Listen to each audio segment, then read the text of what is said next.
Paper 1 mains 7 question है 80 number के, 250 number में से 80 नंबर।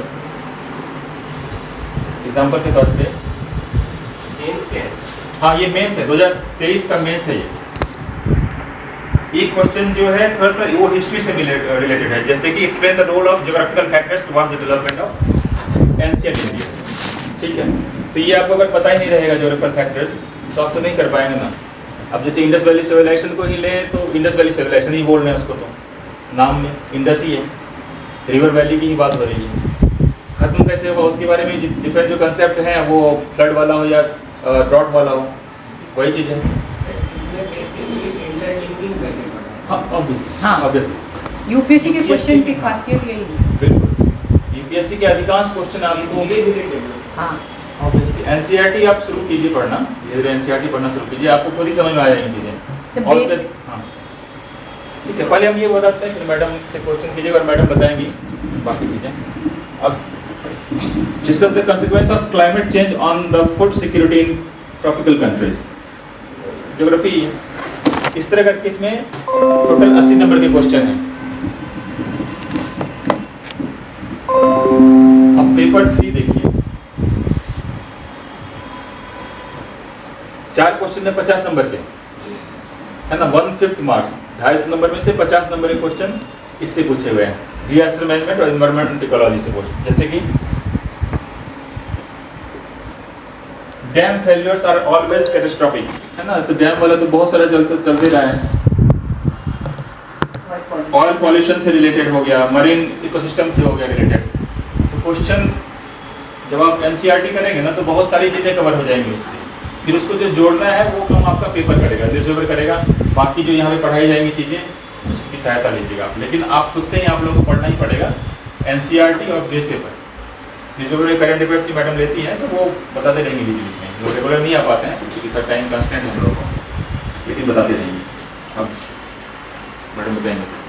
देखिए इतना जो सिलेबस और क्वेश्चन दिखाने का कारण यही है कि आप जितनी बार क्वेश्चन के थ्रू होंगे, जितनी बार आप सिलेबस देखेंगे, आपके मन से ये भय खत्म हो जाएगा कि यूपीएससी जो है बहुत टफ है, वो हमारे लेवल से बाहर की बात है। सबसे बड़ी बात आपके अंदर ये कॉन्फिडेंस सबसे पहले आना चाहिए कि हम कर सकते हैं, आई कैन।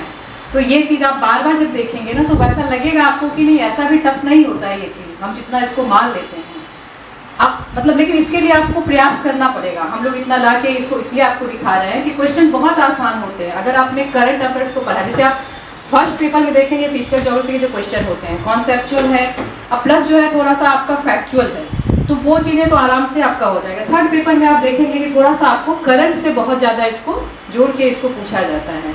तो एक प्रॉपर आपका डायरेक्शन कैसे मिलता है पढ़ने का, जब हम क्वेश्चन बैंक देखते हैं, जब हम क्वेश्चन प्रीवियस ईयर के देखते हैं कि अच्छा कैसा क्वेश्चन पूछा जा रहा है, क्या हम इसको समझ पा रहे हैं, नहीं समझ पा रहे हैं, और अगर नहीं समझ पा रहे हैं तो क्या करने की ज़रूरत है। ये आपको गाइडेंस कौन देगा, ये क्वेश्चन ही देगा आपको, ये सिलेबस ही बताएगा कि हमको किस तरह से पढ़ना है। तो इसलिए हम बोले कि सिलेबस को तो आप, मतलब जब भी मैं आती हूँ तो इस बात को जरूर बोलती हूँ कि सिलेबस और क्वेश्चन बैंक मस्ट है, आप उसके बिना, और राइटिंग, ये 3 चीज़ अगर आपने कर लिया ना तो यूपीएससी आपके ऐसा नहीं कि रेंज से वो बाहर है, किसी के भी रेंज से बाहर नहीं है वो, बट ये है कि हमारी स्ट्रेटेजी उसके हिसाब से कैसी बनाते हैं हम और कैसे पढ़ते हैं। तो ये शुरू करने से पहले, चूँकि ज्योग्राफी का मतलब आप लोग होली में रुके, हमको पता था कि कल ही क्लास खत्म होने वाली थी, लेकिन ज्योग्राफी सॉरी क्या कहते हैं ज्योग्राफी में एक ओवरव्यू के लिए मैं यहाँ पे आई हूँ कि किस तरह से मतलब ज्योग्राफी आखिर क्या डिमांड करता है, जो सब्जेक्ट ये क्या है।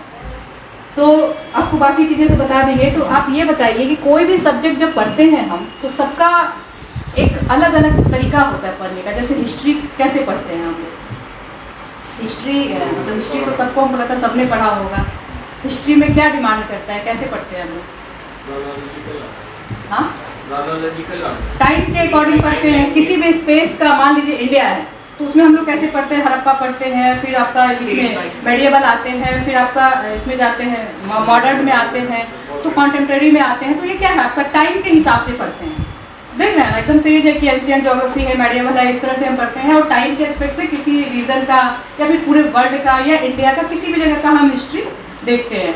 उसी तरह से सारे सब्जेक्ट का पढ़ने का अलग अलग तरीका होता है, डिमांड होता है। पढ़ते मतलब पूरे लैंड का ही ये चीज़ को पढ़ते हैं, बट सबका तरीका अलग है। जैसे जियोलॉजी कोई पढ़ते हैं, बॉटनी पढ़ते हैं, तो सब कोई का क्या है, अलग अलग ये डिमांड है चीज़ों का।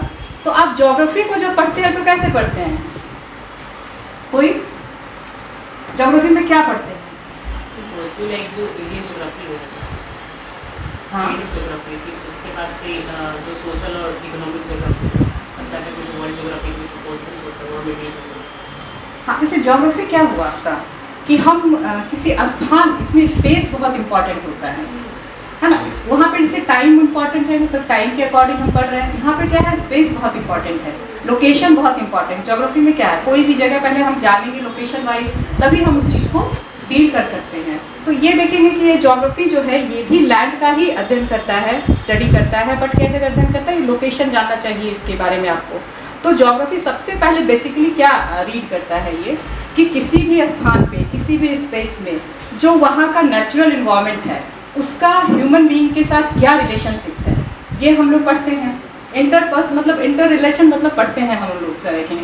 अगर हम फिजिकल ज्योग्राफी पढ़ रहे हैं तो फिजिकल ज्योग्राफी भी कहीं ना कहीं क्या है, वो प्रभावित होता है, जितना भी ह्यूमन एक्टिविटीज़ होते हैं उसके ऊपर प्रभावित होता है। फिर कल्चरल ज्योग्राफी है, फिर आपका सोशल ज्योग्राफी है, सारा चीज़ कैसे प्रभावित होता है। वो स्पेस में मतलब मानव, खास करके बहुत सारे स्पीसीज रहते हैं, लेकिन ह्यूमन बीइंग ने जो है बहुत सारी चीज़ों को चेंज किया टेक्नोलॉजी के बदौलत। तो ये सब चीज़ें क्या है, कहीं ना कहीं उस चीज़ पूरे इन्वायरमेंट को आपको प्रभावित करता है। इस चीज़ को आप देखेंगे, जैसे उसमें था भी रिसोर्सेज देखा, आपने देखा होगा सिलेबस में क्या था, वो रिसोर्स पढ़ना है आपको। तो ज्योग्राफी आप देखेंगे कि ज्योग्राफी हमेशा उस चीज़ को ज़्यादा, मतलब सॉरी यूपीएससी जो है हमेशा उस चीज़ को फोकस करती है जो कि बहुत ज़्यादा ज़रूरत की चीज़ें हैं, मीन्स कि वो आपके क्या बोलते हैं उसको, डे टू डे लाइफ से आपका जुड़ा हुआ है, वो आपके हर एस्पेक्ट को प्रभावित कर रहा है ह्यूमन बीइंग के। तो ये चीज़ आप देखेंगे कि ज्योग्राफी इसमें पढ़ेंगे। आप देखिए क्या था,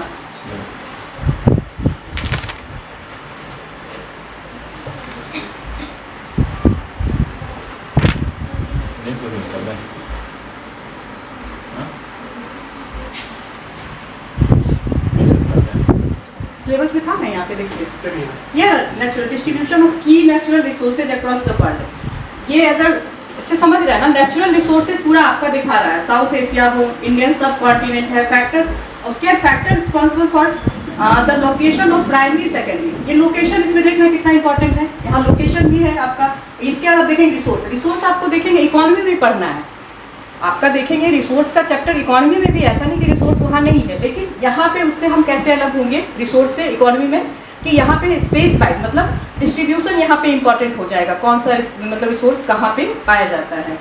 उसके बाद आपका ये जो है जियो फिजिकल फिनोमिना जो है आपका, अर्थक्वेक हो गया, सुनामी, वॉल्केनिक, ये भी आप क्वेश्चन इसके देखेंगे तो ये कैसे प्रभावित करता है। ज़्यादा क्वेश्चन वैसा रहेगा कि किस तरह से इस चीज़ को मतलब ह्यूमन लाइफ को कैसे प्रभावित करता है, या कैसे मानव ने उसको जो है बहुत ज़्यादा ट्रिगर कर दिया है, मतलब उसकी जो बारंबारता या फिर जो उसका जो ये प्रभाव है वो कैसे बढ़ा है। देखिएगा क्वेश्चन वैसे ही रहेगा, एप्लीकेशन बेस्ड क्वेश्चन रहेगा यहाँ से आपका।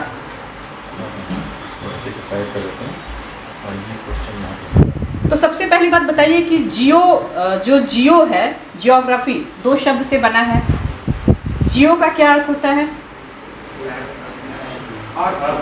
अर्थ होता है, और ग्राफी का क्या हो गया?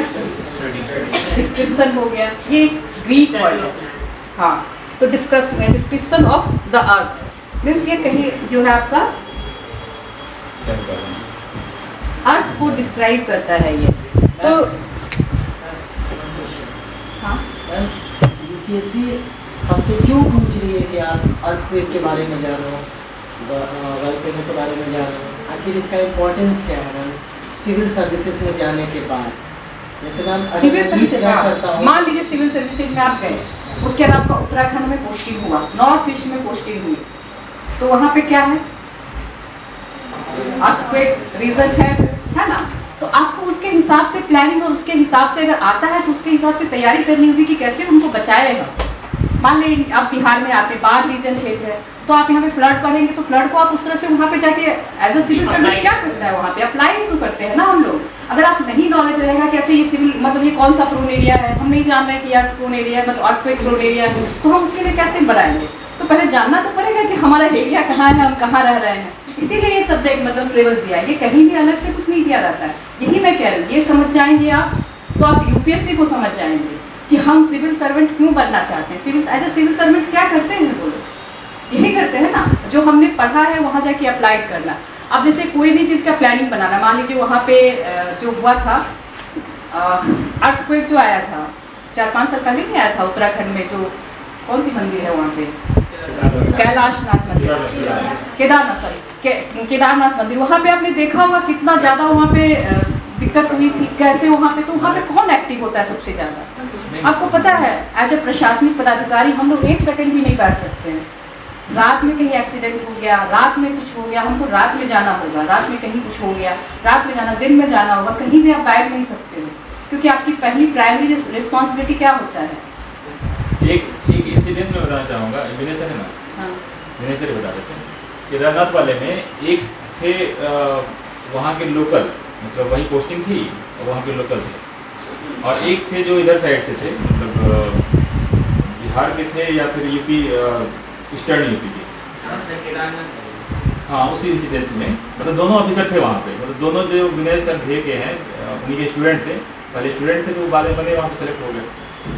तो जो इधर साइड वाले थे, ऑब्वियसली हम लोग पढ़ते हैं तो कम से कम नॉलेज तो रहता है, लेकिन हम मतलब नहीं जान पाते फिर भी। जो वहाँ के लोकल थे, वहीं पोस्टिंग हुई थी, इधर वाले का हाथ पैर बोल गया, मतलब बिल्कुल परेशान हो गए थे। वो पूरा उनकी प्लानिंग बहुत अच्छी थी जब से, जो वहीं के थे लोकल वाले, और वहीं की पोस्टिंग हुई। तो ये एक्सपीरियंस वो मायने रखता है। और अगर बिल्कुल नहीं पढ़ाई की, उसके बारे में जानते ही नहीं है, तब सोचिए क्या हालत होगी। जब पढ़े हैं फिर उस जगह पहुँच गए तब तो हाथ पैर बोल गया उसका, वैसे क्या हालत होगी। तो हिस्ट्री हो, ज्योग्राफी हो, सारे सब्जेक्ट की ज़रूरत होती है वहाँ पे। जब काम करेंगे तो पता चलेगा कि कैसे। जैसे आप हिस्ट्री पढ़ते हैं, अगर हम अपने इतिहास को नहीं जाने तो हम कैसे समझेंगे कि हम ऐसे क्यों हैं। भारत को जानने के लिए अगर इंडिया को जानना चाहते हैं तो उनके हिस्ट्री को जानना जरूरी है कि नहीं है। परसेंट से कोरिलेट नहीं करते। हम यहाँ पे क्यों हैं, ऐसा क्यों है हमारा अभी मतलब हम लोग जो इतने दिन मतलब उपनिवेश रहे, कॉलोनियल पीरियड में रहे, उसका क्या क्या हमारे ऊपर प्रभाव पड़ा। देखिए यूपीएससी का क्वेश्चन आप देखेंगे ज़्यादातर क्वेश्चन ऐसे ही रहेगा आपका। तो ये चीज़ हमको इतिहास अपना हिस्ट्री जानना पड़ेगा। मान लीजिए कोई एक व्यक्ति है, वो आज ऐसा क्यों है, उसको जानेंगे तो उसका आप कहीं भी जानेंगे तो उसके पास्ट को जरूर जोड़ेंगे, इसके कारण ही ये ऐसा है। तो आपका इतिहास इंपॉर्टेंट हो जाता है। फिर ज्योग्राफी, कोई जगह से कोई मतलब किस लोकेशन से बिलोंग करता है, जैसे मानसूनी एरिया। अब जब ज्योग्राफिकल अच्छा ज्योग्राफी सब्जेक्ट के रूप में पढ़ेंगे, किसी का ऑप्शनल है यहाँ पे ज्योग्राफी रखा है, बिहार में तो ज्योग्राफी ऑप्शनल खत्म हो गया, मतलब सॉरी ऑप्शनल ही खत्म कर दिया गया, लेकिन यूपीएससी में ऑप्शनल है। तो जैसे उसमें पढ़ेंगे आप लोग तो आपको लगेगा कि नहीं, अगर मान लीजिए कहा जाता है कि अगर मानसून क्षेत्र में लोग रहते हैं तो उनका कैसा जीवन शैली होगा, बहुत प्रभाव पड़ता है उसका। आप चाहेंगे पहाड़ी क्षेत्र में जाइए, बहुत मेहनती होते हैं, बहुत मेहनती होते हैं। क्यों? बच्चे पता है वहाँ से पहाड़ से नीचे उतरते हैं, वहाँ पे गाड़ी नहीं जा सकती, वो कुछ नहीं, तो उनके लाइफ स्टाइल में ही वो चीज़ आ गया है, तो वो उस तरह का जीवन शैली वो फॉलो करते हैं। इसलिए आप देखेंगे वहाँ के लोग बहुत ईमानदार मिलेंगे, बहुत ज़्यादा ये मतलब हमेशा प्लीजिंग मिलेंगे, क्योंकि बहुत मेहनत करते हैं वो। तो ये सब चीज़ें वहाँ के आप इन्वायरमेंट को बहुत प्रभावित करता है, हमारे व्यक्तित्व को। तो जब इसको प्रभावित कर रहा है तो पूरा एज ए इन्वायरमेंट जो है आपके डेवलपमेंट को तो प्रभावित करता है वो। तो ये देखिए क्वेश्चन है, मतलब जैसे ये बता रहे थे इसलिए मुझे ध्यान आया, ये नीचे करते हैं। देखो पिछले मानसून जैसे आप बोले ना, why is the south west monsoon called पुरवैया, इन भोजपुर रीजन जुड़ गया ना कल्चर से। How has this traditional seasonal wind system influence the cultural ethos of देखिए, रीजन। ये डायरेक्ट ज्योग्राफी से कहेगा नहीं क्वेश्चन है, बट कैसे ये प्रभावित कैसे कर रहा है इफेक्ट। सब कुछ इंटर रिलेटेड है, क्योंकि समझने में कर रहा था, मुझे ध्यान है। इंडिया को मैक्स ऑफ द मनी आप IFS भी बनेंगे, फॉरेन सर्विस भी मिलेगी, वर्ल्ड को भी रखना है ना। लेकिन देश पहले, कंट्री पहले, हमारा कॉन्स्टिट्यूशन पहले इनफैक्ट। वो जैसे जैसे बढ़ते जाएंगे वो सारी चीज़ें आपको जानकारी मिलती जाएगी कि कॉन्स्टिट्यूशन के कारण क्या क्या चीज़ें आ रही हैं अपने अंदर। ये क्वेश्चन हाँ आप आगे चलिए ना, क्योंकि ये क्वेश्चन मानसून बोले थे ना तो मुझे ध्यान आया कि हाँ वही मैं कह रही थी, जैसे जहाँ भी हम लोग रहते हैं तो लोकेशन हम लोग को बहुत प्रभावित करता है। ज्योग्राफी में 3 चीज़ बहुत इंपॉर्टेंट होता है, व्हाट, वेयर एंड व्हाई। ये 3 क्वेश्चन बहुत इंपॉर्टेंट है। व्हाट मीन्स क्या, तो हिंदी हो गया। ज्योग्राफी में क्या होगा व्हाट, मतलब कोई भी फीचर क्या है वो पहले तो जानेंगे ना, पठार है, प्लेटू है, माउंटेन क्या होता है? माउंटेन है, मतलब वो हो गया आपका मैदानी भाग है, हमारा प्लेन एरिया है, तो मानसून है, ये सब पहले क्या है ये तो हमें जानना जरूरी है। फिर वेयर मतलब डिस्ट्रीब्यूशन, जहाँ डिस्ट्रीब्यूशन कहाँ कहाँ उसका वितरण हम देखेंगे, ये हम लोग देखते हैं इसमें ज्योग्राफी में। लोकेशन हो गया आपका व्हाट था, और वेयर हो गया डिस्ट्रीब्यूशन हो गया, and Y means relationship between मतलब ह्यूमन बीइंग एंड इन्वायरमेंट। ये तीनों चीज़ें हम पढ़ते हैं ज्योग्राफी में, कोरिलेट करते हैं, तब जाके एक साइंटिफिक सब्जेक्ट के रूप में फिर ज्योग्राफी का हम लोग देख पाते हैं कि ज्योग्राफी एज अ क्या मतलब स्टडी हम लोग ज्योग्राफी के अंदर क्या करते हैं। तो आप देखेंगे कि जब पहले के लोग थे, प्रिमिटिव समय का जब देखेंगे, तो वहाँ पे पूरी तरह से क्या था, डायरेक्ट रूप से क्या इन्वायरमेंट पे डिपेंड थे ना। उन्होंने क्या किया था, जैसे उनको फल जो भी मिलता था, जो भी मतलब जंगल में मिला, वो लेके डायरेक्टली वो क्या करते थे, इन्वायरमेंट से लेके अपना नेचर से उसी पे डिपेंड थे, उसी के हिसाब से उनका सब कुछ था। लेकिन जैसे जैसे जो ह्यूमन बीइंग ने डेवलपमेंट किया, जब डेवलपमेंट के प्रोसेस में देखें टेक्नोलॉजी आया, फिर हमने क्या किया, उसको मॉडिफाई किया, हर चीज़ को हमने मॉडिफाई किया, हर चीज़ को मार्केट के अकॉर्डिंग हमने करना शुरू किया। तो ये जो है ज्योग्राफिकल फीचर्स भी कहीं ना कहीं आप देखेंगे सोशल, और जो सोशल ज्योग्राफी का देखेंगे तो आप जो कल्चरल है आपका, ये सब क्या है, हमारे कल्चर को प्रभावित किया। कहीं पे अगर ज़्यादा हम टेक्नोलॉजी का यूज़ किए हैं, मान लीजिए वो अमेरिका है, वहाँ का इकोनॉमी और भारत के इकोनॉमी, क्योंकि उन्होंने नेचुरल रिसोर्सेज का क्या किया है, बहुत अच्छे से बेहतरीन तरीके से यूज़ किया है। और हमारे यहाँ अभी भी हम लोग जैसे जाएंगे तो बहुत सारी चीज़ें से नदियाँ हैं हमारी, जैसे हमने नदियों को कैसे ये किया, यूज़ किया है, किस तरह से उसके वाटर का रिसोर्स का यूज़ किया। तो आप देखेंगे उससे क्या हो रहा है, हमारा ज़्यादा यूज़ कर रहे हैं तो क्या हो जा रहा है, पॉल्यूशन की समस्या आ रही है। तो ये सब चीज़ कौन करता है, ये ज्योग्राफी ही बताएगा ना। सबसे पहले लोकेशन हम जान जाएंगे तब तो, कि मान लीजिए यहाँ पे गंगा नदी है,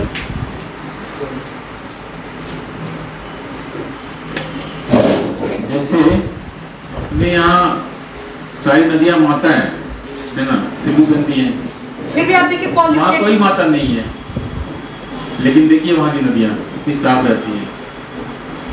तो मेन जरूरी ये है कि हम लोग उस पर ध्यान देना। कल्चरल देखिए एस्पेक्ट कितना ज़्यादा इन्वायरमेंट प्रभावित कर रहा है। आप इसको जोड़िए कि कल्चरल जो चीज़ें होती हैं वो कितना ज़्यादा किसी चीज़ को इफेक्ट डालता है उस चीज़ पर। उसी तरह से आप सारा रिसोर्स का जब जान जाएंगे, फिर आप लोकेशन मतलब जो देखिए दो तरह से इसका आते हैं ज्योग्राफी में। सबसे पहली बात हम आपको बोलेंगे कि मैप, ये बहुत इंपॉर्टेंट है। बिना मैप के आप ज्योग्राफी नहीं अच्छे से जान सकते हैं, आपका कॉन्फिडेंस कभी नहीं आएगा। तो जब भी कुछ पढ़िए ज्योग्राफी से संबंधित तो मैप बहुत नेसेसिटी है उसके लिए। मतलब मान लीजिए अभी क्या चल रहा है, इजराइल और फिलिस्तीन में जो चल रहा है, तो आप अगर उसके लोकेशन को नहीं जानेंगे, फिलिस्तीन को नहीं जानेंगे और इजराइल को नहीं जानेंगे, उसके हिस्ट्री को नहीं जानेंगे, तो कोई भी क्वेश्चन इंटरनेशनल रिलेशन से या उसके क्या होते हैं इंटरनेशनल कॉन्सिक्वेंसेज से पूछते हैं, तो क्या आप जवाब देने के ये में रहेंगे, स्थिति में नहीं रहेंगे। क्यों, आखिर इजराइल इतना इम्पॉर्टेंट है, जियोपॉलिटिकल उसका क्या एस्पेक्ट है, तो ये जानने के लिए आपको पहले तो मैप देखना आना चाहिए, और मैप देखना बहुत जरूरी है। जैसे आपने दिखाया था ना, अभी क्वेश्चन पूछा था उलर लेक से, मतलब वो झेलम नदी जो है, तो आपको ये पता तो होना चाहिए उलर लेक कहाँ है, झेलम नदी कहाँ है। हम जानेंगे, रट नहीं सकते ज्योग्राफी को। अगर ये सोचेंगे ये फैक्ट है तो हम उसको रट लें, तो ये नहीं कर सकते हैं आप अगर एटलस के थ्रू देखेंगे, एटलस में देखेंगे, हमेशा मैप में देखेंगे, तो आपको ये बहुत अच्छे से पता चलेगा कि ज्योग्राफी से क्वेश्चन जो आते हैं वो आसान इसलिए है क्योंकि उसको मैप से हम बहुत अच्छे से देख सकते हैं। और मैप भी देखने का तरीका, मान लीजिए हमने साउथ देखा, नॉर्थ देखा, अगर हम रिवर को ही पढ़ रहे हैं तो नॉर्थ के रिवर को देखें, साउथ को रिवर के देखें, और उसके वेस्ट को देखें और ईस्ट को, 4 भाग में आपने उसको डिवाइड कर लिया। देन उसको आप देखिए कि कहाँ से कोई रिवर निकल रही है और कहाँ कहाँ वो जा रही है, और डिस्ट्रीब्यूटली उसका मेन जो है आपका पैटर्न, उसका वो क्या पैटर्न है। तब आप ज्योग्राफी के क्वेश्चन को जो खास करके लोकेशनल बेस्ड क्वेश्चन है उसको बहुत अच्छे से सॉल्व कर सकते हैं। जैसे यही है, झेलम वाला क्वेश्चन हो गया। अब गंडक रिवर कहाँ पे है, बिहार में है गंडक रिवर, कहाँ पे? हाँ देखा है, मैप में देखा है ना, मैप में आप लोग देखेंगे नहीं, खाली याद किए हैं। वो बेसिकली बस हम याद किए, लेकिन ना तो मैप रखिए, मैप देखिए हम कहेंगे, मतलब मेरे घर में छोटे बच्चे भी हैं ना, तो उसको भी हम कहते हैं कि मैप जरूर देखो। मैप मतलब एटलस के बिना आप ज्योग्राफी को नहीं समझ सकते हैं, मतलब उसका बेस है, ज्योग्राफी का बेस है मैप। अगर आप सोचेंगे कि हम याद कर लें कि यहाँ से बहती है वहाँ से बहती है, तो वो गलत है। आप उसको मैप में देखिए लोकेशन, तो ये पता चलेगा ये कहाँ से निकलती है, उसका पूरा डायरेक्शन पता चल जाएगा, कौन कौन डिस्ट्रीब्यूटरीज है। 2 से 4 बार आप देखना शुरू करेंगे, जैसे इंटरनेशनल, मतलब आप पेपर भी पढ़ रहे हैं तो कोई भी प्लेस आया ना तो आप उसको मैप जरूर रखिए, वहाँ पे एटलस जरूर रखिए। अब देखिए कि कुछ दिनों में 10 से 15 दिन के अंदर आपको कॉन्फिडेंस आ जाएगा कि कोई भी आपको लोकेशन से क्वेश्चन आएगा तो हम उसको सॉल्व कर सकते हैं, तो इसमें ज़्यादा आपको दिक्कत नहीं आएगी। और दूसरा है आपका कॉन्सेप्चुअल जो आस्पेक्ट है, ये तो हो गया आपका फैक्चुअल जो आता है क्वेश्चन, लोकेशन आता है, लेकिन कॉन्सेप्चुअल जैसे क्वेश्चन मानसून जो है, मानसून क्या है, व्हाट इज मानसून, तो ये क्या कॉन्सेप्चुअल क्वेश्चन हो गया आपके। तो इसके लिए आपको समझना पड़ेगा मानसून के बारे में कि मानसून आखिर जब कहते हैं ना कि अभी देखेंगे कि मानसून जो है आप खुद फील कर रहे होंगे, कर रहे हैं कि चेंज हो रहा है बहुत चीज़, है ना। तो ये चीज़ है, जैसे परसों के पेपर में आया था, हिंदू में आया था कि जो यहाँ पे हमारा जो ये विंटर सीजन है, आप देखेंगे उसमें बहुत सारा पैटर्न चेंज हो गया है, टेम्परेचर बहुत बढ़ गया है, और टेम्परेचर बढ़ने में जो है ना, मतलब हर जगह रीजन वाइज आप देखेंगे कि फ्लक्चुएशन है, ऐसा नहीं कि सब जगह एक जैसा टेम्परेचर बढ़ा है। तो ये सब चीज़ क्या है आपका, ये करंट है, लेकिन किससे जुड़ा हुआ है, मानसून से जुड़ा हुआ है। तो कॉन्सेप्ट अगर हमने मानसून को नहीं समझा कि विंटर सीजन क्या होता है और मानसून कैसे उसको प्रभावित करता है, और मानसून में कितने तरह के सीजन होते हैं और अभी क्या चेंज हो रहा है, तो ये तुम्हारा आपका जो है दोनों चीज़ क्या है, इंटर रिलेटेड है।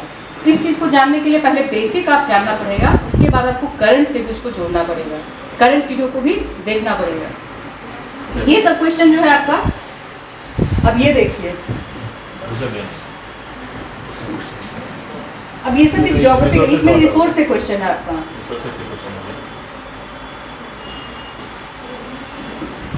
India, despite having uranium deposit, depends on coal for most of the electricity production. अब ये पूछ रहा है स्टेटमेंट जो है ये सही है या नहीं गलत, मतलब फैक्ट जो है, ये फैक्ट जो दिया गया है ये सही है या नहीं है। उसके बाद क्या है, uranium enriched to the extent of at least 60% is required for the production of electricity। तो आप ये दोनों फैक्ट है, दोनों फैक्ट में आप देखेंगे कि सही है। पहले तो आपको ये देखना है कि दोनों सही है कि नहीं सही है, और दूसरा ये देखना है कि एक्सप्लेनेशन दोनों का कर रहा है या नहीं कर रहा है, ये क्वेश्चन है ना। तो इसके लिए क्या है, आपको फैक्ट भी जानना जरूरी है और उसके लिए उसका कॉन्सेप्ट भी जानना जरूरी है कि हम लोग का यूरेनियम का प्रोडक्शन का जो कैसे चल रहा है अभी हमारा इलेक्ट्रिसिटी का, क्या कोल पर हमारा कितना परसेंटेज है, फिर वाटर पे कितना परसेंटेज है, कितना यूरेनियम पर है, कितना हमने रिन्यूएबल एनर्जी पर किया हुआ है ना। ये सब क्वेश्चन आपका फंडामेंटल से भी जुड़ा हुआ, करंट से भी जुड़ा हुआ है। इस तरह का बहुत सारा क्वेश्चन मिलेगा आपको। जैसे ये है, ये एनवायरमेंट इकोलॉजी का क्वेश्चन हो गया, consider following fauna, lion tail macaque, Malabar vets summer day, ये सब जो है रिलेटेड हो गया, एनवायरमेंट इकोलॉजी से रिलेटेड हो गया।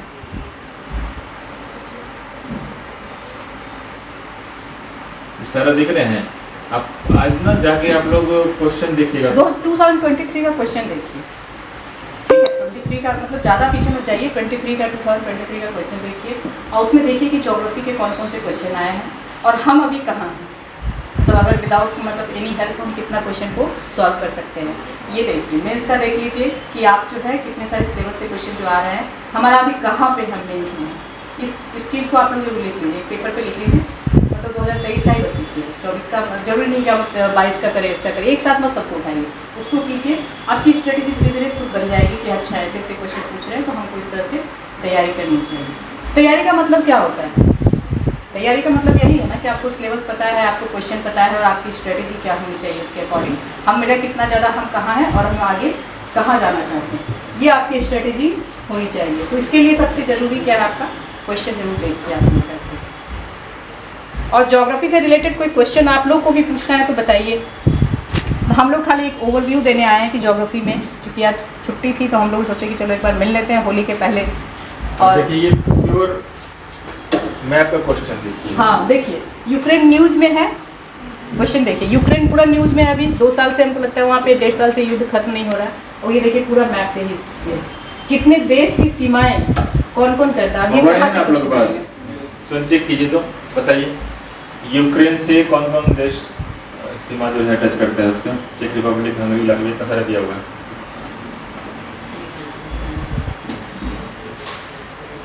ये मैं हाईलाइट किया हूँ, ये नहीं है आंसर, ऐसा नहीं है, ये हाईलाइट किया हूँ तो कुछ हाईलाइट हुआ कुछ नहीं हुआ, आप लोग देख के बताइए इसमें, है ना।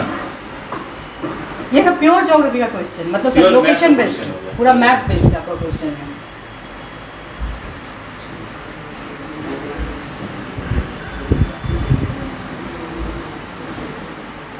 बताइए।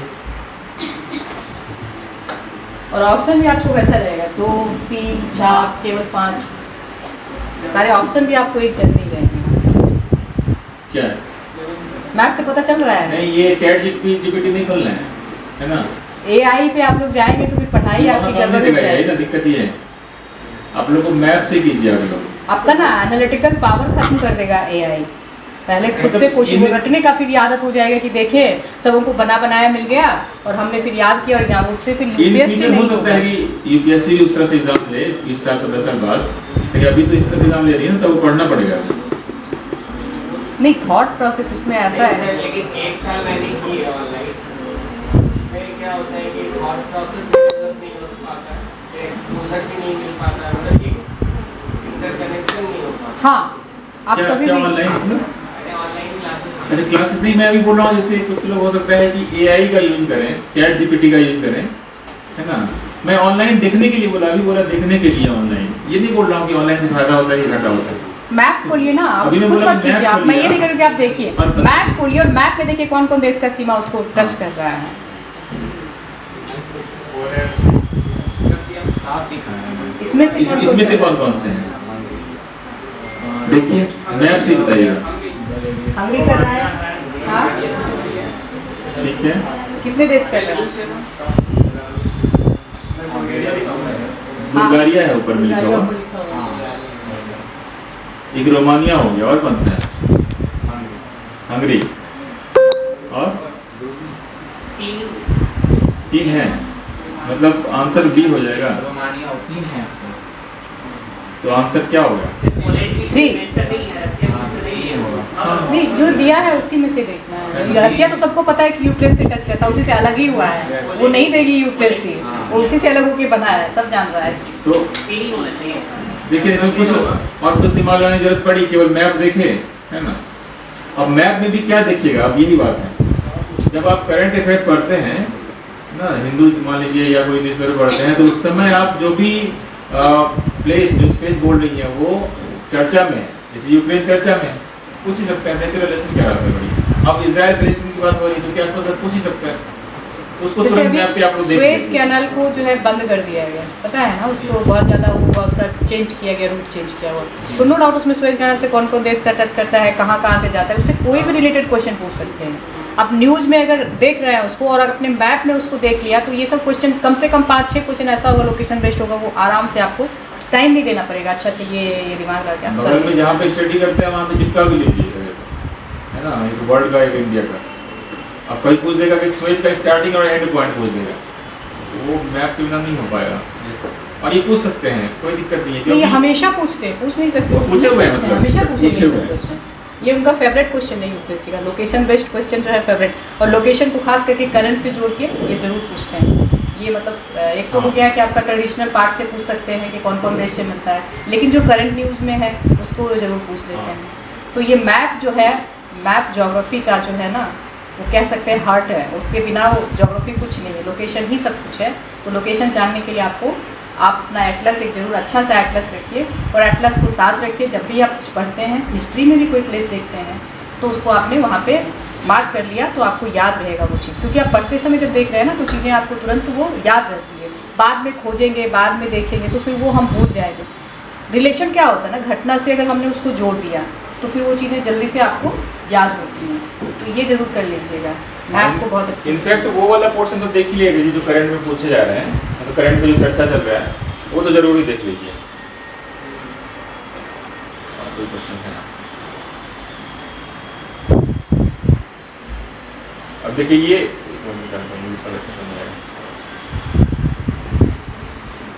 ये वाला क्वेश्चन, कंसीडर फॉलोइंग। अब ये कंसेप्ट बेस्ड है,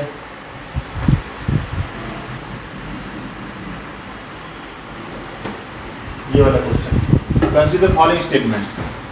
पहला क्या है, the temperature contrast between continents in ocean is greater during summer than in winter. Concept based है, क्या कारण है, होता ही नहीं होता है, बात ये बताइए। नहीं नहीं, ये तो नॉर्मल पूछ रहा है कि पानी और जमीन दोनों में कौन ज़्यादा गर्म रहेगा, कौन ज़्यादा ठंडा रहेगा, कौन जल्दी गर्म होगा, कौन जल्दी ठंडा होगा। समर भी पूछ रहा है। जल्दी ठंडा हो जाए, पानी देर से गर्म हो। बिल्कुल, ये कंसेप्ट है ये, है ना। तो कंसेप्ट बेस्ड क्वेश्चन हो गया आपका। ठीक है। Specific hate of water is more than that of the land. हाँ, अब वो क्यों होता है? अगर ऐसा गर्म जल्दी होता है, जल्दी ठंडा होता है, या फिर देर से गर्म होता है, देर से ठंडा होता है, उसका कारण क्या है? मैं ये बताना चाह रहा हूँ कि मतलब कंसेप्ट बेस्ड क्वेश्चन इस टाइप के जैसे क्वेश्चन होंगे। नॉर्मल चीज़ें आप जान रहे हैं, हाँ गर्म होता है, ठंडा होता है, थोड़ा सा और डीप जाना है तो स्पेसिफिक हीट के कारण होता है कि क्या होता है। तो ज्योग्राफी यही है, बाकी और कुछ उसमें बताना है क्या? ज्योग्राफी और जो है, चूँकि हम इसके लिए बता रहे हैं आपको, जीएस के लिए बता रहे हैं, तो एक फंडामेंटली जो कॉन्सेप्चुअल बेस्ड क्वेश्चन है उसको अच्छे से कर लीजिएगा। जो आपका लोकेशनल बेस्ड है उसको आप इससे कीजिएगा, मैप से कीजिएगा। और जो करंट में आए हुए हैं आपके जो भी न्यूज़ में प्लेसेस है उसको आप ज़रूर मैप में देखिएगा। ये 2-3 चीज़ आप कर लेंगे ना तो फिर मतलब प्री के लिए तो बहुत इंपॉर्टेंट मतलब हो जाएगा आपका कि आसानी से 34 क्वेश्चन, अगर 34 क्वेश्चन पूछते तो मुझे लगता है आप देख लेंगे मैप बेस्ड क्वेश्चन कम से कम 5 से 6 क्वेश्चन जरूर मैप बेस्ड होगा आपका। तो ये इंडिया का जब भी पढ़िए आप तो उसका मैप जरूर रखिए साथ में, तो ये क्वेश्चन आपके हो जाएंगे। एक काम कीजिएगा ना, आप लोग होमवर्क के रूप में रखिए कि होली के बाद जब भी आप लोग आएंगे, मतलब हम लोग तो वीकेंड में ही आते हैं नॉर्मली, तो ये 34 क्वेश्चन है ना, हाँ ये आप सॉल्व करके रखिए, है ना। ऐसा नहीं केवल नेट पे सर्च करिए, एक पर्टिकुलर क्वेश्चन ही डाल दिए और सर्च कर लिए, तो फायदा नहीं होगा आप लोगों को। जो क्वेश्चन है उसको अच्छे से उसको पढ़िए फिर, और उसका हाँ कंसेप्ट डेवलप कीजिए, कोशिश कीजिए। और वो मेंस का जो क्वेश्चन है 8 क्वेश्चन था और 7 क्वेश्चन था और 5 क्वेश्चन था शायद, ऐसा था ना। तो उसके आंसर, मेंस का आंसर, ठीक है, जहाँ से आपको मिले वो कोई दिक्कत नहीं है, लेकिन जब पीटी वाला कीजिएगा तो अच्छे से कीजिएगा। और मेंस वाले में कम से कम एआई का नहीं यूज़ कीजिएगा। आप गूगल सर्च कर लीजिए, चैट जीपीटी यूज़ नहीं करना है, या कोई भी एआई बेस्ड एप्लीकेशन नहीं यूज़ करना है। गूगल में थोड़ा सा और ज़्यादा, हम तो वो भी नहीं बोलते, मैं तो वो भी नहीं बोलता कि आप गूगल यूज़ कीजिए, आप बुक से पढ़िए। लेकिन अगर गूगल यूज़ भी करते हैं तो एआई नहीं यूज़ कीजिए, क्योंकि बाकी चीज़ें आप नहीं जान पाएंगे तब ना। गूगल में आप मान लीजिए विकिपीडिया से पढ़ें तो बाकी चीज़ों पर ध्यान जाएगी आपकी। तो मेंस का क्वेश्चन आप गूगल से कर लीजिए या फिर बुक से कर लीजिए, और ये 24 क्वेश्चन आप कर लीजिए अगली बार जब भी है। ट्राई ये कीजिए कि हम मेरा कॉन्सेप्ट कितना बन रहा है इसमें, कैसे हम इसको देख रहे हैं। ये नहीं कि हमने फैक्ट देखा, याद किया और लिख लिया, इससे तो बहुत फ़ायदा नहीं होगा। थोड़ा सा तो होगा क्योंकि नहीं देखा तो उससे ज़्यादा होगा कि आपने देखा कम से कम, लेकिन उससे आगे अच्छा करना है तो आप ये कोशिश कीजिए कि हम अच्छे से किताबों को देखें और मैप के थ्रू उनको जो लोकेशन है उसको एटलस के थ्रू देख के करें। तो उसके चक्कर में क्या होगा ना, आपने बहुत सारी चीज़ें आप एक बार देख लेंगे मैप में। हमारी आदत नहीं होती मैप देखने, देखेंगे, खोलेंगे, लगे कि अच्छा ये कहाँ है, ये कहाँ है, तो ये आप उसको अच्छे से कर लेंगे।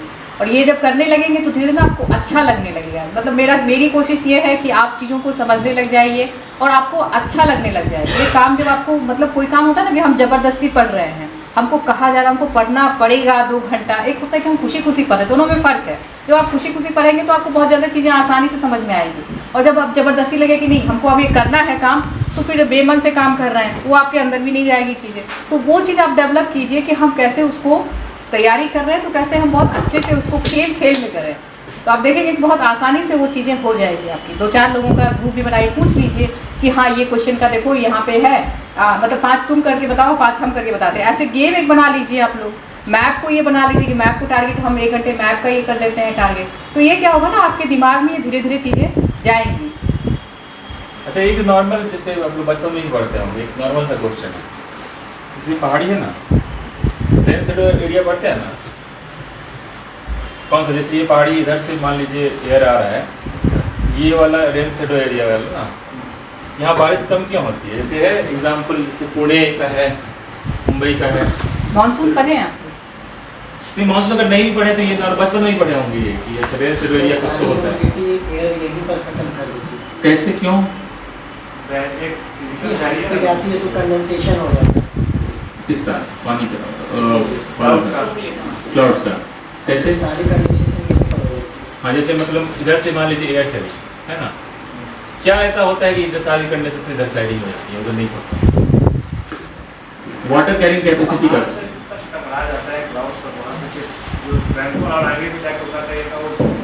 टकराने से क्या मतलब? टकराने से कोई मतलब नहीं इसको।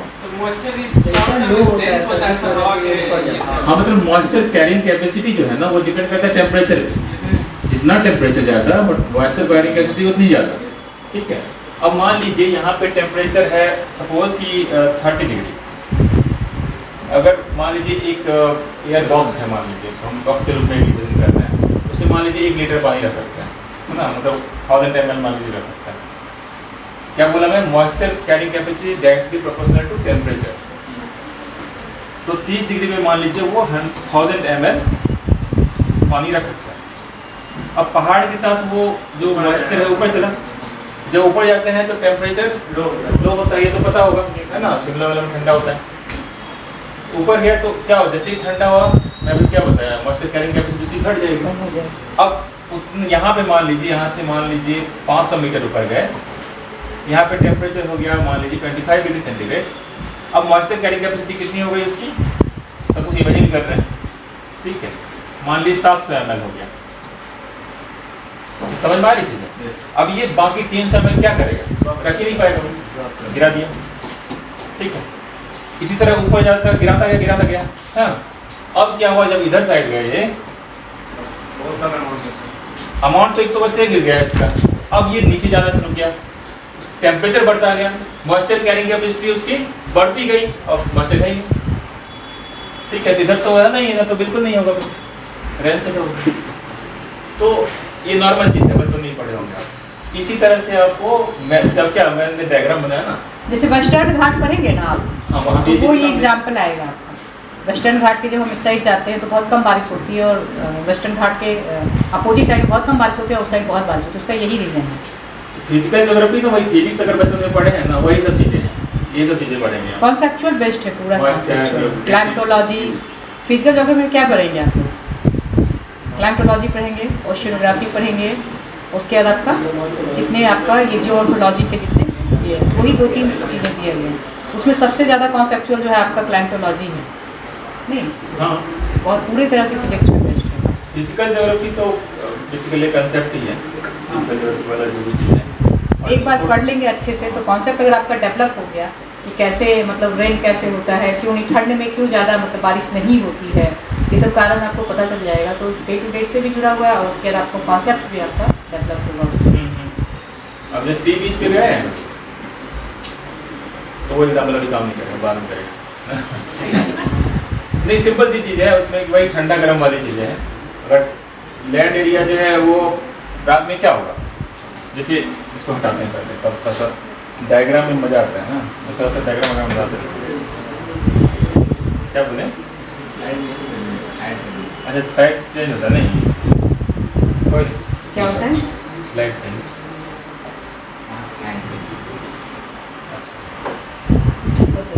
लैंड एरिया हो गया, सी एरिया हो गया।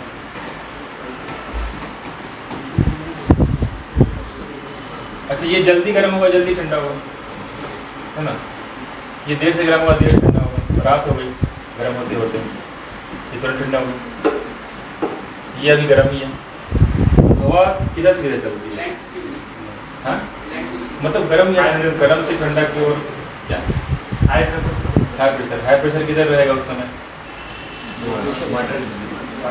हाई प्रेशर का टेम्परेचर से क्या संबंध है, क्या रिलेशन, टेम्परेचर और हाई, सिंपल 10 तक जो फिजिक्स पढ़े हैं वही है।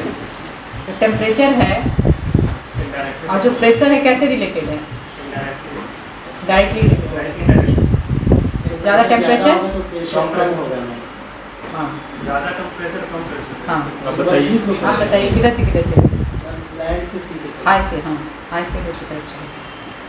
लैंड उस टाइम ठंडा है ना, तो उस टाइम हाई वहाँ पर है, है वहाँ पे और वो इधर क्योंकि वो अभी क्या करते हैं कि वो जो जब मान लीजिए जहाँ पे कम है, घनत्व तो कम है ना, डेंसिटी कम है, तो वहाँ पे उस मतलब स्थान को फुलफिल करने के लिए वहाँ से हवा लैंड से उधर की चलेगी, उससे दिन में चेंज हो जाएगा, रात में चेंज हो जाएगा। मेरे कहने का मतलब ये है, तो वैसे ही मैं ये कहना चाह रहा हूँ कि बहुत छोटी छोटी चीज़ें हैं, इसको बस ध्यान में रखिए, तो फिजिकल वाला पोर्शन तो वैसे ही हो गया।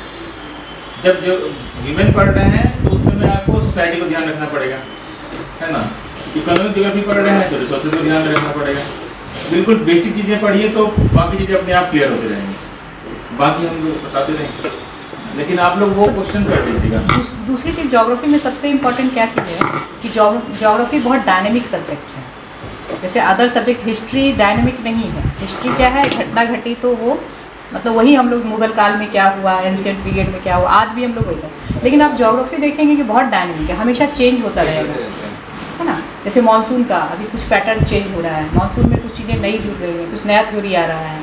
फिर उसी तरह से आप देखेंगे लैंड जो ये है हमारी रिसोर्स है उसमें चेंज हो रहा है, तो बहुत डायनेमिक है। डायनेमिक होने का मतलब ये है कि आपको इसको करंट के साथ जोड़ के देखना पड़ेगा। जैसे ऑयल रिसोर्स, ऑयल को एज अ रिसोर्स आप देखिए कि कितने साल तक का ऑयल का अभी बचा हुआ है हमारा, उसके बाद कैसे जियो पॉलिटिक्स हमारा चेंज हुआ है, इंटरनेशनल रिलेशन से भी बहुत जुड़ा हुआ है ये। आप अगर देखेंगे जियो पॉलिटिक्स अभी वेस्ट का आप देखेंगे अगर आप तो क्या था, ऑयल बेस्ड हमारा था, अभी तक से क्या चल रहा था, और बोला जा रहा है कि 2055 तक जो है ऑयल का सारा खत्म हो जाएगा, जितना हम लोग यूज कर रहे हैं उसके हिसाब से। हाँ हाँ, तो फिर हम लोग नए रिसोर्सेज की तरफ जाएंगे। आप देखें इलेक्ट्रिकल व्हीकल का आ रहा है, इसका आ रहा है, सारा चीज़ आ रहा है। आपका क्या हो रहा है, रिन्यूएबल एनर्जी का रिसोर्स का बात हो रहा है। एक तो वो खत्म हो रहा है, दूसरा इन्वायरमेंट को हमारे बहुत इफेक्ट डाल रहा है। तो इन्वायरमेंटल जो ज्योग्राफी है आपका, तो वो भी आपका यहाँ पे आप करंट से उसको जोड़ के देखेंगे।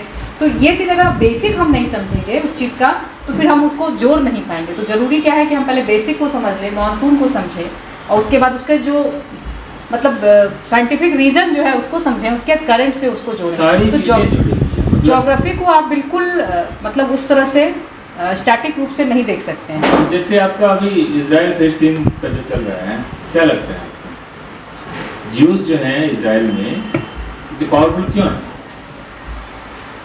यूएस का है ना वहाँ पे, यूएस पूरी मतलब जब जर्मन वहाँ करते कि हिस्ट्री भी जुड़ रही चीज़ें, इंटरनेशनल रिलेशन भी चीज़ें जुड़ रही है, ज्योग्राफी भी जुड़ रही है। जब हिटलर था उस समय सारे ज्यूस वहाँ से भागे, है ना, और यूएस जो है उसके अगेंस्ट है जर्मनी के उस समय, है ना। तो वहाँ पे ही क्यों बसाया गया, है ना। मतलब जो ज्यूस हैं उनको पूरी दुनिया तो खाली है, यूएस का तो सब जगह था उस समय, वो इजराइल वाला इलाका मतलब फिलिस्तीन का जो पहले इलाका था वहीं पे क्यों बसाया गया उसका? सेंटर जोन पे जो फाउंडेड थे ज्यूज के, इसे माना जाता है 3rd सेंचुरी में पूरे वर्ल्ड पे, और ये ज्यूज का ही शासन चलता था 3rd सेंचुरी में। और सेकेंड की लाइक जर्मनी में पूरे वर्ल्ड में जितना रेस्ट्रिक्शन या अत्याचार ज्यूज लोगों के साथ हुआ उतना किसी भी धर्म के लोगों के साथ नहीं हुआ। और जहाँ तक की बात है सर जेरूसलम जो पार्ट है सर वो अब्राहम लिविंग रिलीजन का पार्ट है, यानी कि क्रिश्चियन का भी वो इम्पोर्टेंट पार्ट होता है, इस्लाम का भी इम्पोर्टेंट पार्ट है। और तो ऐसा कर, अच्छा ये बताइए, तो जो ऑलरेडी कंट्रोवर्शियल मतलब का मतलब है जहाँ पे कॉन्फ्लिक्ट हो सकता है, वहीं पे एक और कॉन्फ्लिक्ट को क्यों जन्म दिया? एक और कॉन्फ्लिक्ट तो हुआ वहाँ पे सर, क्योंकि वहाँ पे जेरूसलम में सर एक अल-अक्सा मस्जिद है, उसको लेकर के हमेशा उनकी कंट्रोवर्सी होती रहती है। वो दावा करते हैं कि हम वहाँ पूजा करना है, प्रेयर ऑफर नहीं करना। नहीं, यही मैं बोल रहा हूँ कि पहले से ज़्यादा कॉन्फ्लिक्ट था, फिर और कॉन्फ्लिक्ट को बढ़ाया गया ना। नहीं, जियो पॉलिटिक्स समझते हैं, जियो पॉलिटिक्स की बात मैं कर रहा हूँ, रिसोर्सेज है बगल में, है ना, पेट्रोलियम निकल रहा है पूरा पूरा आसपास में, अमेरिका ने बहुत ज़्यादा पेट्रोल को लेकर के बहुत ज़्यादा पॉलिटिक्स की है। और अगर कोई ज्योग्राफी पढ़े होंगे तो उसमें हार्टलैंड और रिमलैंड की थ्योरी पढ़े होंगे, अगर कोई ज्योग्राफी नहीं पढ़े मतलब, ठीक है, ब्लैंक चेहरा से लग रहा है, ठीक है, कोई नहीं। एक हार्टलैंड थ्योरी थी, मैकिंडर नाम के एक थे जो पॉलिटिशियन थे एक तरह से, उन्होंने एक हार्टलैंड थ्योरी दी थी। उसमें कहा था जो रसिया और उसके आसपास रसिया वाले इलाकों को उन्होंने माना था हार्टलैंड। अगर मैप यहाँ पे क्या बोले हम तो यहाँ पे मैप आ जाएगा, अरे मोबाइल से पर जोड़ने की कोशिश कीजिएगा तो मैं भूल के गया, मैं बहुत साल पहले मैं मैप बनाया करता था। हाँ मैप आ जाएगा, डायरेक्टली हम ये करते हैं पैसा। हाँ लगाइए तो मैं बताता हूँ मैडम को बताता हूँ। ये रसिया वाला इलाका इससे सर आ जाएगा, क्रोम से आ जाएगा। तो बस मैप, एक वर्ल्ड मैप यहाँ पे लगा दीजिएगा। तो अब उस चक्कर में क्या हुआ कि सब लोग जो यूएस और उसके आसपास के इलाके पे कब्जा करने की कोशिश करने लगे, ठीक। उस समय सारा देखिए कि सबका ध्यान उधर ही गया है। ये हार्टलैंड थ्योरी थी, किससे जुड़ा हुआ है? ज्योग्राफी से जुड़ा हुआ है, जियो पॉलिटिकल, है ना, पॉलिटिकल ज्योग्राफी इसको बोल दीजिए। उसके बाद बोला नहीं, हार्टलैंड नहीं, रिमलैंड होता है। रिमलैंड वो रसिया नहीं, रसिया में तो रिसोर्सेज कम है, ठंड बहुत जगह है, तो वहाँ कब्जा करके क्या करोगे? उसके आसपास का इलाका देखो। तो उसके आसपास का जो इलाका है वो इलाका बोला कि जैसे अब कुछ इंडिया वाला ही पोर्शन ले लीजिए, है ना, रसिया के बाद वाला जो रिंग बन रहा है पूरा चारों तरफ, ये हाँ ये थोड़ा सा एशिया वाला पोर्शन वर्ल्ड नहीं है। नहीं बोल क्या इधर हो। हाँ हाँ ठीक ठीक यहाँ से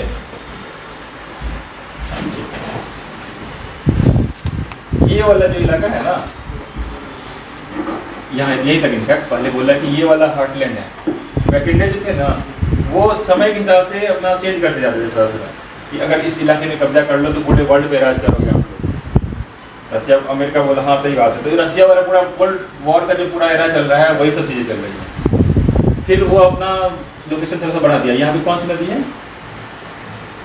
वोल्गा, ठीक है। उसके बाद फिर और सा एरिया बढ़ाया, लेकिन फिर बाद में मैकेंडर के बाद स्पाइकमैन आए, वो बोले कि नहीं इसमें तो रिसोर्सेज कम है। क्यों? एक बार क्या हुआ कि यहाँ पे रसिया में जर्मन फौज जब घुसी है ना, जर्मन जो वहाँ पे हारी है, तो धीरे अंदर जाने के बाद क्या हुआ, जब अंदर जो गई लेकिन फंस गए। जर्मन उसी पे काम कर रहे थे, हार्टलैंड पे फंसी वहाँ, क्योंकि वहाँ पे रिसोर्सेज नहीं थे, खाने के लिए नहीं मिल रहा था। इधर से जितना भी उनका सप्लाई था रशियन कट करते जा रहे थे। तो उसके बाद ये पता चला कि नहीं इसका मतलब रसिया में कब्जा नहीं करना है, हार्टलैंड पे नहीं, उसके आसपास के इलाके पे कब्जा करो। इस पे जो कब्जा कर लेगा, अब यही में इसी में आ जाएगा आपका ये सब भी इलाका आ जाएगा जहाँ पे पेट्रोलियम वगैरह प्रोडक्ट, इस पे कब्जा कर लो तो वर्ल्ड पे राज करोगे। लगभग वही चीज़ चल रही है। अब थोड़ा सा और ज़्यादा चेंज हो गया है, अब तो मल्टीपोलर वर्ल्ड हो गया है, लेकिन सारा चीज़ जो है जुड़ा हुआ है ज्योग्राफी से। हम लोग जैसे कि वहाँ पे इजराइल को बसाने का जो मेन कारण था कि वहाँ पे उस समय पेट्रोलियम का बहुत ज़्यादा वैल्यू बढ़ रहा था। उसके बाद क्या था, मिडिल ईस्ट में कैसे अपना एक आदमी मतलब वेस्ट का एक रहे जो कि हम डायरेक्टली क्या करें, ये पावर दिखाने का एक तरीका होता है। जैसे कोई पावर कैसे दिखाएगा कि हमारी पहुँच है, हमारी वहाँ पे क्या है, हम वहाँ पे उपस्थित है, भले हम वहाँ रहते हैं लेकिन हमारा एक आदमी वहाँ बिठा दिया हमने। पावर तो यही होता है ना। अभी आप देखिए कि चाइना का क्या चल रहा है। अगर आप चाइना को देखेंगे, धीरे धीरे देखेंगे तो क्या कर रहे हैं, पूरा वो क्या बोलते हैं पैसिफिक ओशियन को देखिए और इंडियन ओशियन को देखिए, तो पूरा एक तरह से क्या कर रहे हैं, वो घेर रहे हैं। तो ये उसी पे चलते सब कोई क्या होता है ना कि आप जो चेंज है ना पूरे वर्ल्ड पॉलिटिक्स को देखेंगे तो चेंज हो रहा है। वो पहले क्या था, बाइपोलर था रसिया और अमेरिका, फिर यूनिपोलर हुआ, अब ये मल्टीपोलर की तरफ जा रहा है जिसमें कि कौन हावी हो रहा है। अभी आप देखिए कि यूक्रेन में इतने दिन से लड़ाई चल रही है, अगर एक वर्ल्ड मतलब एक अगर कोई देश इसमें बहुत ज़्यादा इफेक्टिव होता तो ये इतने दिन युद्ध चलता ही नहीं। अमेरिका का पावरफुल अगर होता तो आज इतने दिन कहाँ रसिया उससे लड़ पाते, नहीं कर पाते ना। लेकिन आज कहीं ना कहीं रसिया दिख रहा है कि पावरफुल हो चुका है। चाइना को उसको सपोर्ट है, चाइना भी उसके साथ हो चुका है। तो ये चीज़ कहाँ दिखा रहा है कि ये जो वर्ल्ड है एकदम से आप जो है ये मल्टीपोलर वर्ल्ड के रूप में जा रहा है जहाँ पे किसी एक का वर्चस्व नहीं है। तो यहीं पे आप क्वेश्चन भी आता है कि यूएन का बोला गया था कि यूएनओ का अब जो है क्या हमारा अब रह गया है महत्व, कुछ कर पा रही है यूएन। आप देखिए कि वो भी क्वेश्चन आपका ऐसे रिलेटेड है कि यूएन कहाँ यहाँ पे अब कुछ भी कर पा रही है। तो ये चीज़ें आप देखिए, वर्ल्ड बैंक का क्या रह गया है। अब वर्ल्ड बैंक और ये था IMF, दोनों के बारे में आपने पढ़ा होगा, वो क्या था इसका मतलब किसी न किसी तरह से वेस्ट का एक ऐसा हथियार था जिसके थ्रू वो इंस्टीट्यूशन था जिसके थ्रू वो सारे देश को देते थे लोन और उसके हिसाब से फिर वो अपनी पॉलिसी वहाँ पे लागू करते थे। तो अब देखिए उस पर इंस्टीट्यूशन पे भी ये होने लगा कि अब जो है वेस्ट का ये मोनोपोली खत्म होने लगा। तो आप देखेंगे कि कहीं ना कहीं ये चीज़ें एक दूसरे से बहुत ज़्यादा जुड़ी होती हैं। अगर हम एक चीज़ को बेसिक को समझेंगे ना, अगर मैप को अच्छे से समझ लिए कि कहाँ क्या चल रहा है अभी के समय में और क्यों चल रहा है, तो आप देखिएगा इंटरनेशनल रिलेशन का भी बहुत सारा क्वेश्चन आपको यहाँ से भी समझ में आ जाएगा। क्योंकि आप देखिए ना, इजराइल जैसा छोटा सा देश कुछ नहीं है, मतलब इजराइल क्या है, बहुत छोटा सा देश है, लेकिन उसने पूरे मिडिल ईस्ट में अगर पॉपुलेशन वाइज हम देखें तो आप देख लीजिए कि मिडिल ईस्ट में बहुत ज़्यादा पॉपुलेशन, लेकिन इजराइल एक छोटा सा देश, तो उसको कहीं ना कहीं से मिल रहा है ना पावर, वो अकेले तो नहीं कर पाता। इस चीज़ को समझने की ज़रूरत है। इंटरनेशनल रिलेशन उसमें है, बहुत इंपॉर्टेंट टॉपिक और अच्छा बहुत इंटरेस्टिंग टॉपिक है, अच्छा लगेगा आपको। लेकिन उसके लिए बहुत ज़रूरी है कि आप पहले समझें इसको, बेस को समझेंगे तो लगेगा कि क्या ही कर रहे हैं। इस चीज़ को मैप को देखिए, इंटरनेशनल रिलेशन हो या फिर इंटरनल सिक्योरिटी वाली चीज़ें हो, ये सब में आपको ज्योग्राफी बहुत काम देगा, मैप बहुत काम देगा आपको। मैप बहुत बेसिक चीज़ है, और ज्योग्राफी बहुत बेसिक सब्जेक्ट है। मेरे पापा बोलते थे कि geography is the mother of all the subject. मतलब ज्योग्राफी अगर लैंड ना हो, अगर अर्थ ना हो तो हम ही नहीं हैं। तो आप जितने सब्जेक्ट शुरू होता है कहाँ से शुरू होता है, ज्योग्राफी से ही शुरू आता है। तो हर से इंटर रिलेटेड है सब्जेक्ट। तो ज्योग्राफी एज अ सब्जेक्ट के रूप में आप अगर उसको अच्छे से पढ़ेंगे तो मज़ा भी आएगा आपको पढ़ने में। मतलब अच्छा है। इंटरेस्टिंग तो है ही, साथ में मान लीजिए 24 क्वेश्चन यही दिलवा दे रहा है, तो अब क्या चाहिए, है ना। नॉर्मली तो मज़ा नहीं आता अच्छी चीज़ों में, लेकिन इसमें मज़ा भी आता है। मतलब मुझे आता है, आपको पढ़ना पड़ेगा तो पता चलेगा कि मज़ा आता है कि नहीं आता है। अब जैसे अब देखिए ना, जैसे ये है आपका जापान है, वहाँ पे क्या है, बहुत ज़्यादा भूकंप आते हैं ना, बहुत ज़्यादा वहाँ पे अर्थक्वेक है, सुनामी है। सुनामी वर्ड ही जापानी वर्ड है, पता है ना, सुनामी जो है वर्ड ही जापानी, वहीं से वो ये बना ही है। तो आखिर उसका दो चीज़ हो गया, क्या कारण है वहाँ पे। तो सबसे पहले बात तो लोकेशन कहाँ पे सबसे ज़्यादा आपका आता है, पहला क्वेश्चन ये बन जाता है अर्थक्वेक कहाँ पे सबसे ज़्यादा आता है। डिजास्टर जो है आपका मैनेजमेंट का ये क्वेश्चन होता है। दूसरा चीज़ कि वहाँ पे क्यों आता है, वाई। अब तीसरा चीज़ आपका जो है कैसे वहाँ पे जापान ने उस तरह से कैसे पॉलिसी बनाई कि वहाँ पे कम से कम मिनिमम करते हैं डिजास्टर को, जो है मिनिमम हम कैसे कर सकते हैं, यही तो हमारी पॉलिसी होती है ना, कितना कम से कम हमारा, अगर वो आ भी गया डिजास्टर तो हम उसका जो है पॉपुलेशन का हो या फिर एसेट का हो, कितना कम से कम हम। तो ये क्वेश्चन कहाँ से जुड़ा, ज्योग्राफी से जुड़ा। इसी तरह से आप उसको देखेंगे, ज्योग्राफी को हर जगह इस तरह से जोड़ के देखेंगे आप, तो आपको समझ में आ जाएगा लोकेशन वाइज क्यों है, कैसे है, कहाँ है, तो आप उसको सॉल्व कर पाएंगे। तो क्यों आता है भूकंप, अर्थक्वेक? जैसे टेक्टोनिक से मूव करता है। Plate tectonics. Plate tectonics. Plate क्या होता है, प्लेट क्या होता है? टेक्टोनिक क्या होता है,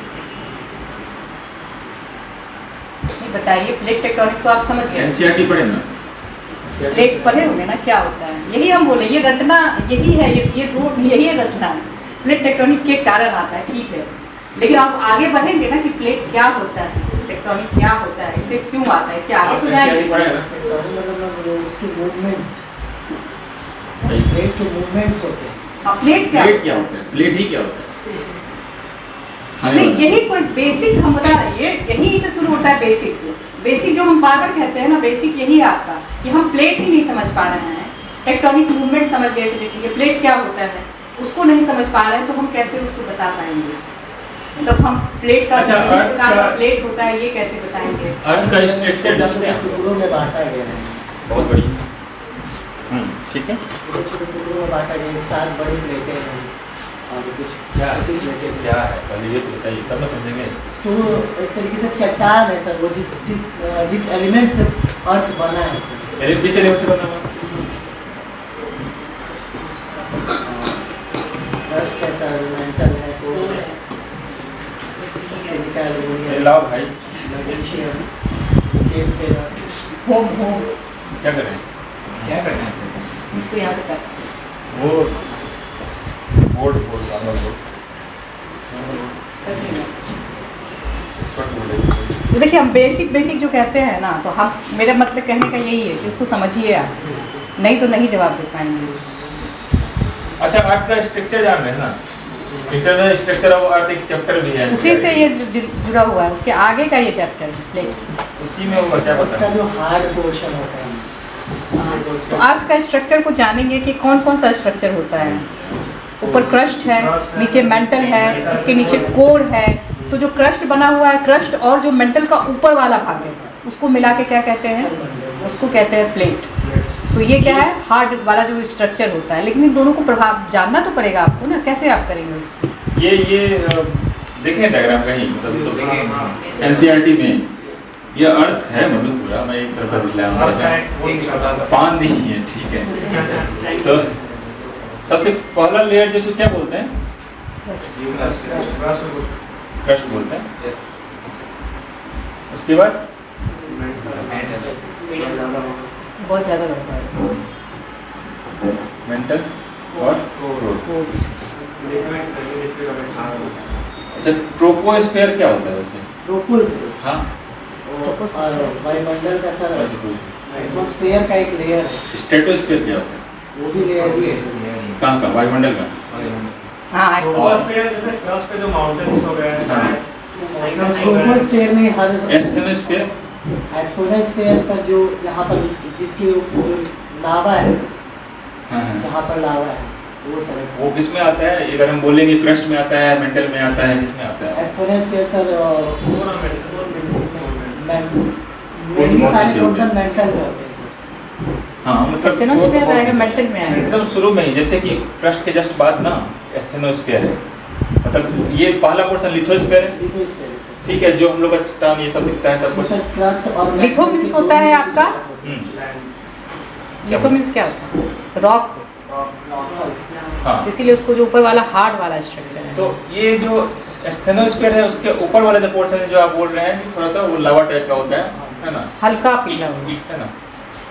तो लिथोस्फीयर और उसके बेटर का थोड़ा सा पोर्शन जो ऊपर वाला पोर्शन, लिथोस्फीयर और एस्थेनोस्फीयर का जो ऊपर वाला पोर्शन है वो उस लावा पे तैरते रहता है। यही डिफरेंट टुकड़े में है ये टुकड़ा जो है ना यही है, ये प्लेट है। कन्वेक्शनल करंट की वजह से ये टुकड़े ऑब्वियसली ये प्लेट है, आपके मूवमेंट हुआ, प्लेट तो बदल गया है, अब उसे मूवमेंट क्या होगा, तो ऑब्वियसली लावा जब जैसे निकलेगा, यहाँ प्लेट है मान लीजिए, पहले तो प्लेट है ऐसे, ठीक है, लावा जा रहा है, हटाते हैं, दूसरा प्लेट कर लेते हैं, ये प्लेट है, यहाँ कंटिन्यू लावा चल रहा है, नहीं ऐसे मूव करेगा ना, ये जानते हैं कन्वेक्शनल करंट, ये कंटिन्यू ही स्ट्राइक कर रहा है, धीरे धीरे पतला करेगा पतला करेगा पतला करेगा, ब्रेक कर देगा, उसके मूवमेंट किधर शुरू होगी, इसकी इधर शुरू हो जाएगी, है ना, इसकी इधर शुरू हो जाएगी, ठीक है। अब ये लावा आ रहा है कंटिन्यू कंटिन्यू, फिर नया फिर पोर्शन बन जाएगा, ये भी ठंडा होकर बाद में लावा बना देगा। तो ये प्लेट और उसका मूवमेंट है। अब अलग अलग तरह का मूवमेंट, अब यहाँ भी तो चीज़ें हो रही है, यहाँ भी चीज़ें हो रही हैं। अब ये वाला मूवमेंट क्या उधर होगा, इधर साइड, ये वाला मूवमेंट इधर साइड, तो अब different types of plate movement जो करते हैं वो इससे होगा। यही मूवमेंट वो अर्थक्वेक हो, सुनामी हो, पहाड़ बनना हो, फोल्ड माउंटेन बनना हो, सब इसी से रिलेटेड है। एक बार धरती बना दिए, एक बार चट्टानें बन गई, उसके बाद इन्वायरमेंट के बारे में पढ़ना शुरू कीजिए, है ना, इन्वायरमेंट वाला पोर्शन आ जाएगा। सब तो ये बेसिक जो कॉन्सेप्ट है, देखिए अब किससे किससे जुड़ा हुआ है आपका, यही है यहाँ पे बेसिक, यही एक अर्थ क्रस्ट, मतलब आपने अर्थ का पूरा जाने, इंटरनल स्ट्रक्चर डालेंगे, और देन उसके बाद आपका प्लेट शुरू होगा कि प्लेट कहते किसको हैं, और प्लेट क्यों मूव कर रहा है ये आएगा आपका कारण, उसके बाद मूवमेंट किसकी जा रहा है, तो विपरीत दिशा में हो रहा है, एक सामने सामने हो रहा है, तो किस तरह का प्लेट वहाँ पे बनेगा, क्या यहाँ पे जो सामने सामने हो रहा है वह कैसा, जो अर्थक्वेक आएगा किस तरह का आएगा, बदल किस तरह से आएगा, तो ये सब चीज़ क्या है आपका फंडामेंटल क्वेश्चन है जो यहाँ से जुड़ा हुआ है। तो यही बेसिक चीज़ है जो समझने का तरीका को ना इस तरह से आप कीजिए कि कैसे, मतलब हमने जान लिया कि अच्छा ये प्लेट टेक्टोनिक है, इसके कारण माउंटेन हिमालय बना, हिमालय का थ्योरी हमने जान लिया, बट हमको बेसिक चीज़ को जाना पड़ेगा ना, तभी तो आप सब अच्छे से बता पाएंगे और कॉपी में वो चीज़ दिख जाएगी, फिर आप जो लिखेंगे उसमें राइटिंग में आ जाएगा, आप जो समझे हुए हैं तो अच्छे से लिख लेंगे आप। इनफैक्ट ना आप एनसीईआरटी जब पढ़ेंगे स्टार्टिंग क्या है यूनिवर्स से, है ना, बिग बैंग थ्योरी पढ़े होंगे आप, हैरी हेसबर्ग तो नहीं कौन दिया, 6th क्लास में आप देखेंगे तो शुरू किया है वो तारा वारा से, सबसे शुरू किया, यूनिवर्स हमारा कैसा है, कितने आकाश गंगा है, ये सबसे शुरू किया है। Manual Immanuel Kant, big bang theory, का सॉरी एडविन हबल से, हब्बल, बिग बैंग थ्योरी मुझे डाउट जो भी है थ्योरी चलते हैं, बिग बैंग थ्योरी पढ़ लीजिएगा तो मिल जाएगा कहीं भी आपको। क्या है big bang theory? I think deflation. हाँ? Deflation. Big Bang theory is about creation of universe or creation of earth. NCERT जब पढ़ेंगे ना तो वो बिग बैंग थ्योरी से स्टार्ट किया है, मतलब शुरू में बिल्कुल ग्रेविटी का विस्फोट हुआ बहुत तेजी से, फिर वो फैल गया, तो उसी से सारे यूनिवर्स बना, है ना। उसके बाद कुछ पोर्शन ऐसा होगा जो कि अलग अलग इस तरह का टुकड़ा होगा, मान लीजिए, है ना, अलग अलग टुकड़ा होगा, कोई बड़ा टुकड़ा होगा, है ना, बहुत सारे टुकड़ों में बटा मान लीजिए, और कोई बड़ा टुकड़ा कोई छोटा टुकड़ा होगा, गैस का है ना बोला, कोई बड़ा टुकड़ा होगा कोई छोटा टुकड़ा होगा, बड़ा टुकड़ा इसके आसपास से निकलेगा, इसमें थोड़ी ग्रेविटी हो जाएगी, ये चूंकि गैस है थोड़ा सा ये आगे तरफ इसका फैलेगा, ये पोर्शन बाइनरी स्टार हाइपोथेसिस आ जाएगी चीज़ें।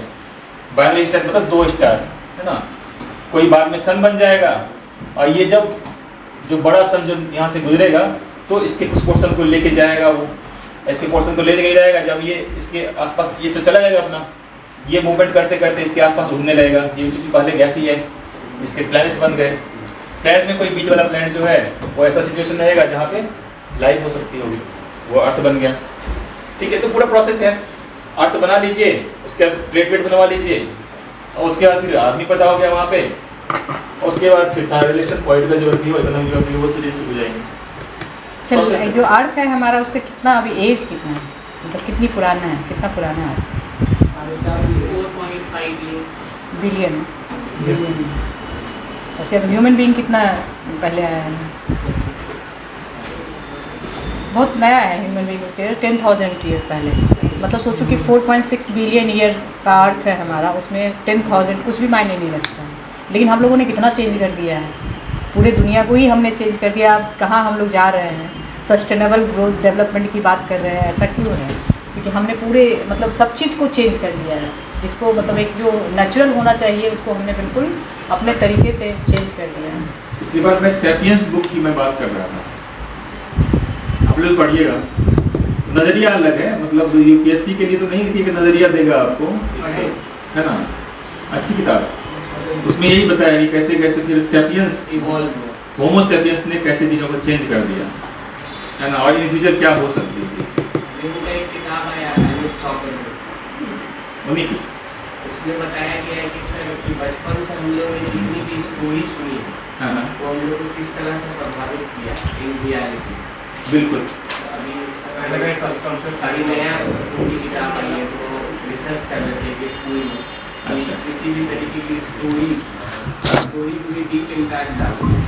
बिल्कुल डालती है, वो आपको काम देगा। वो जब सोशल वाला चीज़ पढ़िएगा, पेपर 1 में भी है, तो उसमें वो सब चीज़ें काम देंगी। अभी क्वेश्चन देखिए, अभी एक क्वेश्चन था इसमें जो अभी थोड़ा सा मैं हट रहा हूँ, कैसे आएगा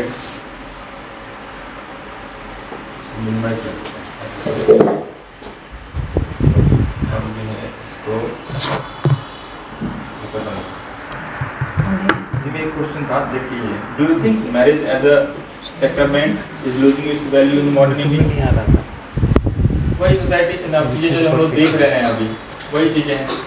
पहले था ना ये 7 जन्म का बंधन हो जाता था, अब तो कम हुआ है। नहीं अपने यहाँ भगवती हैं, देवी हैं, और सबसे ज़्यादा दिक्कत यहीं पे है। 8 बजे के बाद यूपी में बोलेंगे कि भाई कोचिंग मत जाओ, लेडीज जा रही है, बच्ची जा रही है कोचिंग, तो उसको तो और उसको दिक्कत हो रही है, तो गड़बड़ी किसकी है? गवर्नमेंट की गड़बड़ी है। इसमें जो डू यू थिंक बोला है तो इसमें क्या अपना ओपिनियन है? हाँ क्या बोल रहे हैं? नहीं, इसमें जैसे ये क्वेश्चन है ना थोड़ा सा अलग है, do you think marriage as a sacrament is losing नहीं, इट्स अपना वैल्यू? ओपिनियन क्या होता है ये बताइए, हम यही जानना चाहते हैं। हाँ, अपना ओपिनियन का मतलब क्या हुआ? अपना आपका कौन सा पॉइंट ऑफ व्यू है? अब जो मैटर हुआ उसी चीज को से मैटर है। अब जो पढ़ेंगे किसी वही भी चीज या इंसिडेंट को देखते हैं कि इंटरप्रिटेशन करते हैं कि कैसे चीजें चल रही हैं या क्या हो रहा है, self thought self thought to वहाँ से हम बस वो सेल्फ जो thought आप ना करेंगे, process मान में लीजिए देखते हैं। हमको सेल्फ लगता है कि हो सकता है कि मेरा अपना ओपिनियन हो कि ये सही है या गलत है, तो क्या हम वैसे लिख देंगे आंसर? नहीं नहीं वही चीज मैं ये नहीं होना चाहिए, वही मैं बोल रही हूँ। अपना हाँ। ओपिनियन का मतलब ये है कि जो आपने पढ़ा है, एक मतलब आंसर का क्या होना चाहिए? हाँ, आंसर जो है बैलेंस होना चाहिए। हो सकता है कि उसका कुछ नेगेटिव एस्पेक्ट भी हो, कुछ पॉजिटिव भी हो, बट हमारा answer should be always balance. मतलब हमेशा आप लिखिए जो आंसर जो है, आपका अप्रोच ये होना चाहिए, आपका अपना, हमारा अपना ओपिनियन, आपका भी स्टूडेंट का क्या ओपिनियन हो सकता है। जब हम पॉलिसी मेकिंग में जाएंगे, जब हम कुछ करेंगे, तब हो सकता है कि हमने अपनी ओपिनियन दी। लेकिन अभी जो आपका ओपिनियन होगा, अच्छी किताबें जब पढ़ेंगे आप, उससे अच्छी चीज़ों को निकालेंगे, उसी से ये पूछा जाता है। तो अपना ओपिनियन का लोग सोचते हैं कि अच्छा हम ऐसा, बहुत लोग हैं जैसे अभी आज वो नहीं आया है ना, जो उस दिन पूछ रहे थे कि ऐसा हो कि वोटिंग राइट खत्म कर दिया जाए सबके लिए, जो पढ़े लिखे लोग हैं, जो एजुकेटेड है, उन्हीं को वोटिंग राइट दिया जाए। तुम्हारा ओपिनियन ये भी है, हम ये लिख देंगे वहाँ पे? ये नहीं कर सकते हैं। आए थे ना उस दिन, बोल रहे थे कि हमको वोटिंग राइट जो है सिर्फ एजुकेटेड लोगों को देना चाहिए। इस वोटिंग राइट के लिए कितना ज़्यादा लड़ाई हुई है, कितने लोग इसके लिए कितना, मतलब एक तरह से सोचिए कितना संघर्ष किया, स्ट्रगल किया है। पहले ब्लैक को नहीं था वहाँ, आपको पता है अमेरिका में फीमेल को नहीं था वोटिंग राइट, कितना मुश्किल से वोटिंग राइट मिला। लेकिन अब ये क्वेश्चन तो एकदम हट गया ना कि वोटिंग राइट को ही खत्म कर देंगे। तो इसीलिए हम बोल रहे हैं ओपिनियन का मतलब ये होना चाहिए कि आपने जो पढ़ा है, सही जगह से जो पढ़ा है, उसके आधार पे एक बैलेंस अप्रोच आपका होना चाहिए। वही आपका ओपिनियन मान रहे हैं कि हाँ ये सब होना चाहिए या नहीं होना चाहिए। एक आंसर राइटिंग का हम आपको बताएंगे, एक क्लास लेंगे जिसमें कि सारा का टेल वर्ड्स जो होते हैं उसका क्या मतलब होता है और आप कैसे उसको आंसर को कैसे कीजिए, तब आपको वो समझ में आएगा। बस ना ये ध्यान रखिए, अगर कुछ समझ नहीं आया तो ना कॉन्स्टिट्यूशन के अगेंस्ट में नहीं जाना, प्रियम्बल है ना अपना, उसको ध्यान रखिए। ओपिनियन ऐसा नहीं है कि प्रियम्बल से एकदम अलग हो रहा है हमारा। तो जैसे ये क्वेश्चन पूछा है ना कि खत्म होता जा रहा है, मूल्य खोता जा रहा है, तो आपको ये तो समझना पड़ेगा ना कि इसका मतलब क्या हो, मूल्य का क्या मतलब, यहाँ पे किस सेंस में मूल्य को पूछ रहे हैं। वैल्यू का मतलब क्या तो है? यहीं पे क्वेश्चन उठता है आपका, है ना, कोई भी कहीं से भी आ रहा है सब क्या मूल्य था हमारे भारत में? कोई भी कहीं से आ रहा है और शादी कर लिया किसी तरीके से कोई थॉट प्रोसेस नहीं है कि नहीं इस टाइम पे नहीं, करना है। शादी क्या है? मैम यहाँ पे वैल्यू मैरिज क्या है बताइए? फिक्स वाले वैल्यू है। नहीं, मैरिज का क्या मतलब है? मैरिज क्या होता है? इंस्टीट्यूशन है ना, ये क्या जस्ट लाइक एक संस्थागत चीज़ें हैं कि शादी होती है। हमारे यहाँ एक अलग ये है। ये हिंदू मैरिज नहीं है, ये आधुनिक भारत में विवाह बोल रहा है, मतलब ऑल है ना, including Muslim, where it is जैसे मॉडर्न, ये बहुत सारी चीज़ें जुड़ी हैं। मॉडर्न इंडिया, मॉडर्न का क्या मतलब होता है? अब देखिए, मतलब बहुत सारी चीज़ है ना इसमें, आप एक शब्द को नहीं देख सकते हैं। मॉडर्न इंडिया, मॉडर्न इंडिया पूछ रहा है, तो मॉडर्न का क्या मतलब हुआ? आपको ये भी तो समझना होगा। आधुनिकता से क्या मतलब है? मॉडर्न क्या होता है? एंशिएंट से तो हम आ गए, लेकिन मॉडर्न क्या होता है? किसके अकॉर्डिंग? मॉडर्नाइजेशन क्या है? मॉडर्नाइजेशन को हम किस सेंस में ये करते हैं? ह्यूमन के पास जो बेसिक चीज़ें होनी चाहिए, फ्रीडम। आप एनसीईआरटी पढ़िए अपने बच्चे से। एनसीईआरटी देखिए, मॉडर्नाइजेशन एक जो, अगर आप देखेंगे मॉडर्न को कैसे हम हुआ है, तो एक प्रोग्रेस, मतलब ये क्या बोला जाता है, प्रोग्रेस बताया जाता है, प्रगतिशीलता का एक निशानी बताया जाता है मॉडर्नाइजेशन। बताया जाता है ना कि हम पहले से मॉडर्न हुए, हम प्रिमिटिव से हम मॉडर्न युग किए हुआ है, टेक्नोलॉजी नए नए यूज़ किया, तो हम क्या अच्छे किया है कि बुरे क्यों करता है? आप ये बताइए, क्या अच्छा है या बुरा है? कल आपके पास लाइट नहीं था, आप लालटेन से पढ़ते थे गाँव में, मोमबत्ती से पढ़ते थे, वो अच्छा था या अभी अच्छा है? अभी अच्छा है। तो मॉडर्नाइजेशन क्या है? टेक्नोलॉजी नई नई आई, तो आपके थॉट्स में तो चेंज होंगे ना। टाइम और स्पेस के हिसाब से थॉट नहीं चेंज होंगे। पहले सती प्रथा था, इसी भारत में पहले सती प्रथा था ना, उसको पूरी सोसाइटी मानती थी कि वो सही है। आज की डेट में मानती है सही है, तो हम चेंज होते हैं ना, तो आपको इसको बहुत बैलेंस अप्रोच देना पड़ेगा। ये नहीं कि हाँ आए कहीं से शादी कर लिया, ये खराब हो गया, ये अच्छा हो गया। पहले तो ये समझना होगा कि मॉडर्नाइजेशन का क्या है। इनको एक मॉडर्निटी का एग्जांपल देता हूँ। Some of my friends are NRI, बाहर हैं, और मान लीजिए अगर वो कास्ट सिस्टम को मानते हैं, क्या वो मॉडर्न है? समझ रहे हैं? थॉट से आप मॉडर्न नहीं हुए। हम जींस पहन के मॉडर्न नहीं हो सकते है ना, वो वहाँ पे है, वहाँ पे कल्चर में है, लेकिन फिर भी मानते हैं यहाँ पे, तो मॉडर्न तो नहीं हुए ना।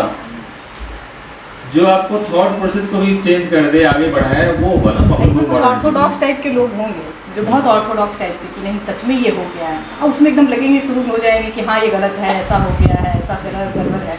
तो ये आपको नहीं करना है, यहीं पे बचना है। वो तुरंत पता चल जाता है अगर ये लोग, तो मतलब सोसाइटी को हम एकदम पीछे की तरफ ले जाएं।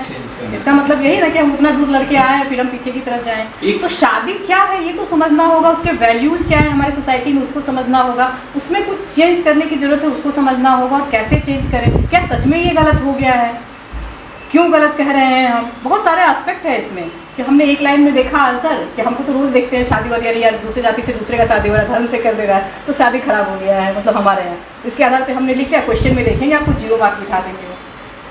ऐसे वहाँ आंसर चेक करने वाले वैसे नहीं होते कि हमारी तरफ सोचेंगे अच्छा हमने जो सोचा हमारा थॉट आ गया। तो आपको ये समझना होगा, इसको जोड़ के लिखना होगा। सर इस बात को थोड़ा एक्सप्लेन करेंगे, अगर कास्ट सिस्टम को अगर मान रहा है तो वो मॉडर्न नहीं है। अच्छा आप बताइए कैसे मॉडर्न है?